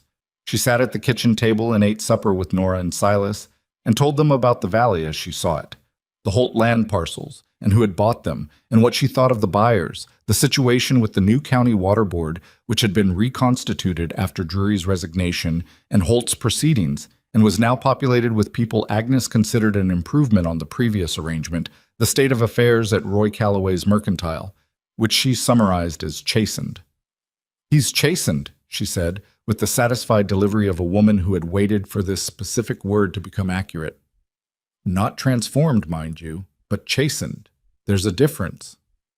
"I know the difference," Nora said. Agnes looked at her across the table with the direct warmth of a woman who had seen a great deal and had lost the patience for pretense some decades prior. She said, "You know what people are saying about you now?" "Different things than before, I'd guess," Nora said. "Very different," Agnes said. "They're saying you found the evidence that brought Holt down. They're saying you engineered the canyon crossing. They're saying that rope line was the work of someone who'd been thinking 3 steps ahead while everyone else was still on the first one." She picked up her coffee. "Some of them are saying it with admiration. Some of them are saying it because they want to be associated with the story now that the story has gone the way it went." She set the cup down. "I imagine you can tell the difference." "Usually," Nora said. Agnes nodded. She looked at Silas. She said, "You're not surprised any of this is how it turned out?" "No," he said. "You saw it before any of it happened," Agnes said. "I saw what she was," he said. "The rest followed from that." Agnes looked between them, and whatever she was thinking she kept to herself. But her expression had the quality of a woman whose judgment had been confirmed and who found the confirmation satisfying without needing to say so at length. After Agnes left, Nora stood at the kitchen window for a while, watching the dark valley under the October stars. The mesa was a black shape against a sky so full of stars it seemed improbable. The cattle were in the north pasture, settled. The water in all 4 tanks was running clean. The fences were holding. She thought about what Agnes had said, about the people claiming association with the story now that the story had a good ending. That was the part that was hardest to sit with cleanly, not because it angered her, but because it was so ordinary. People rewrote their own proximity to courage after the fact. They remembered being more supportive than they were, more uncertain than opposed, more careful than complicit. It was not malice most of the time. It was just the self-preserving nature of memory, the way the mind protected itself from the record of its own small failures. She couldn't control that. What she could control was the record she kept for herself, accurate, without sentimentality in either direction, not harsher than the facts warranted, not softer. She heard Silas behind her, the specific sound of his movement in the kitchen that she had learned the way you learn the sounds of a place you lived in long enough. He said, "What are you thinking about?" She said, "About how the story gets told after the fact." He came to stand beside her at the window. He looked at the same darkness she was looking at. He said, "Does it bother you?" She thought about it honestly. "Some of it," she said. "The part where people who weren't there claim they were. That part." She paused. "But the rest of it, people adjusting to a new reality, recalibrating how they see things. I understand that. People do that. I've done it myself." "When?" he said. "When I decided to stay," she said. "I had an idea of what it would mean, and the idea was wrong in several ways. I had to adjust." He was quiet for a moment. He said, "Was it worth adjusting to?" She looked out at the valley, the land that had tried to swallow them and hadn't, the water that ran clean now, the grass that had come back after the rains, the whole difficult and imperfect and ongoing enterprise of a life built from what you actually had rather than what you wished you had. "Yes," she said. It was a simple answer for a complicated thing, which was sometimes the only answer that told the truth. The following spring, when the Grazing Association held its reconstituted meeting, new members, new board, the old arrangements reorganized in the aftermath of everything that had changed, Nora sat at the table as the Mercer Ranch's representative, which was not a position anyone formally appointed her to, and not a position anyone formally objected to. It had simply become accurate through the accumulation of the previous year, the way things became accurate when they were true long enough. She didn't speak much at the meeting. She never had been a person who spoke for the sake of filling space.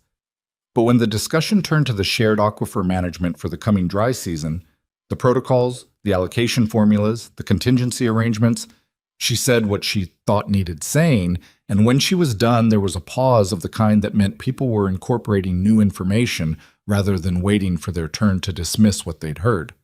Luke Mabry said, "That's right. That's what we should do." Roy Calloway, after a moment, said, "I think that makes sense." The meeting moved forward on her recommendation. On the ride home, Silas said, "Roy Calloway agreed with you." Roy Calloway agreed with the correct position, she said. The two things happened to coincide. He almost smiled. She caught it this time, let it go, looked at the road ahead. What she understood, what the previous 2 years had assembled from their raw materials of difficulty and loss and the sustained labor of not giving up, was something she couldn't have articulated clearly before she'd lived it. It was the understanding that competence was not a performance and did not require an audience. That the work done at 9 in the morning and the work done at 9 at night in a frost were the same work, were worth the same thing, regardless of who saw them. That the respect which arrived belatedly, from people who had once laughed, was real respect, chastened, recalibrated, imperfect, and real. That you didn't need them to have been right all along in order to work with them now. She had come to the Mercer Ranch with a canvas bag and a recommendation letter from a bankrupt outfit in the Cimarron Basin. She had worn clothes that people remarked on, and carried hands that people looked at, and maintained a silence that people read as either stupidity or scheming, depending on what story they needed at the time. She had done the work that needed doing, and looked for what else needed doing, and kept the records and read the ground and reset the fence post at 9 at night, in a frost, and in doing all of that, cumulatively, without plan or performance, had become someone the valley now brought its problems to. She hadn't tried to become that. She wasn't sure you could try to become that. You could only be, consistently, what you actually were, and trust that being it mattered even when nobody was watching, because the evidence of a life was in the accumulation and not in any single moment. Silas said from beside her on the road, "Sarah's doing well." "She is," Nora said. "She's got a better eye for the herd than Denny, though don't tell him I said so." "I won't," he said. "Creel thinks she should do the drive management next season." "Creel's right," she said. They rode in silence for a while, comfortable silence, the kind built from years of working alongside a person, until the silences between you said as much as the talking. The road ran along the base of the mesa in the late afternoon light, the shadow stretching long to the east, the valley opening up ahead of them with its familiar geography of grass and stone and water and sky. This was what it looked like to build something that held. Not a victory, not an arrival at some finished condition, but the ongoing work of a thing that had survived what was thrown at it and remained in the morning, ready to begin again. The hard country didn't become easy. The drought would come back in some form, and the work would always be the work, and there would always be people who sized you up by the wrong measurements and arrived at the wrong conclusions. But the ranch was there. The cattle were in the pasture. The water was running clean. The woman who had been the subject of a valley's contempt was now the person it sought out when it didn't know what to do. She had not done any of it to prove a point. She had done it because it was in front of her, and it needed doing, and she was there. That was the whole of it, really. That was what nobody who mocked her had been able to see. Not because it was hidden, but because they hadn't been paying attention to the right things. Silas had been paying attention. That was the beginning of the rest. She looked at the road ahead, and the mesa above it, and the sky above that, going orange now in the way that promised a clear night and a cold morning and a day's work after that. And she thought, this is enough.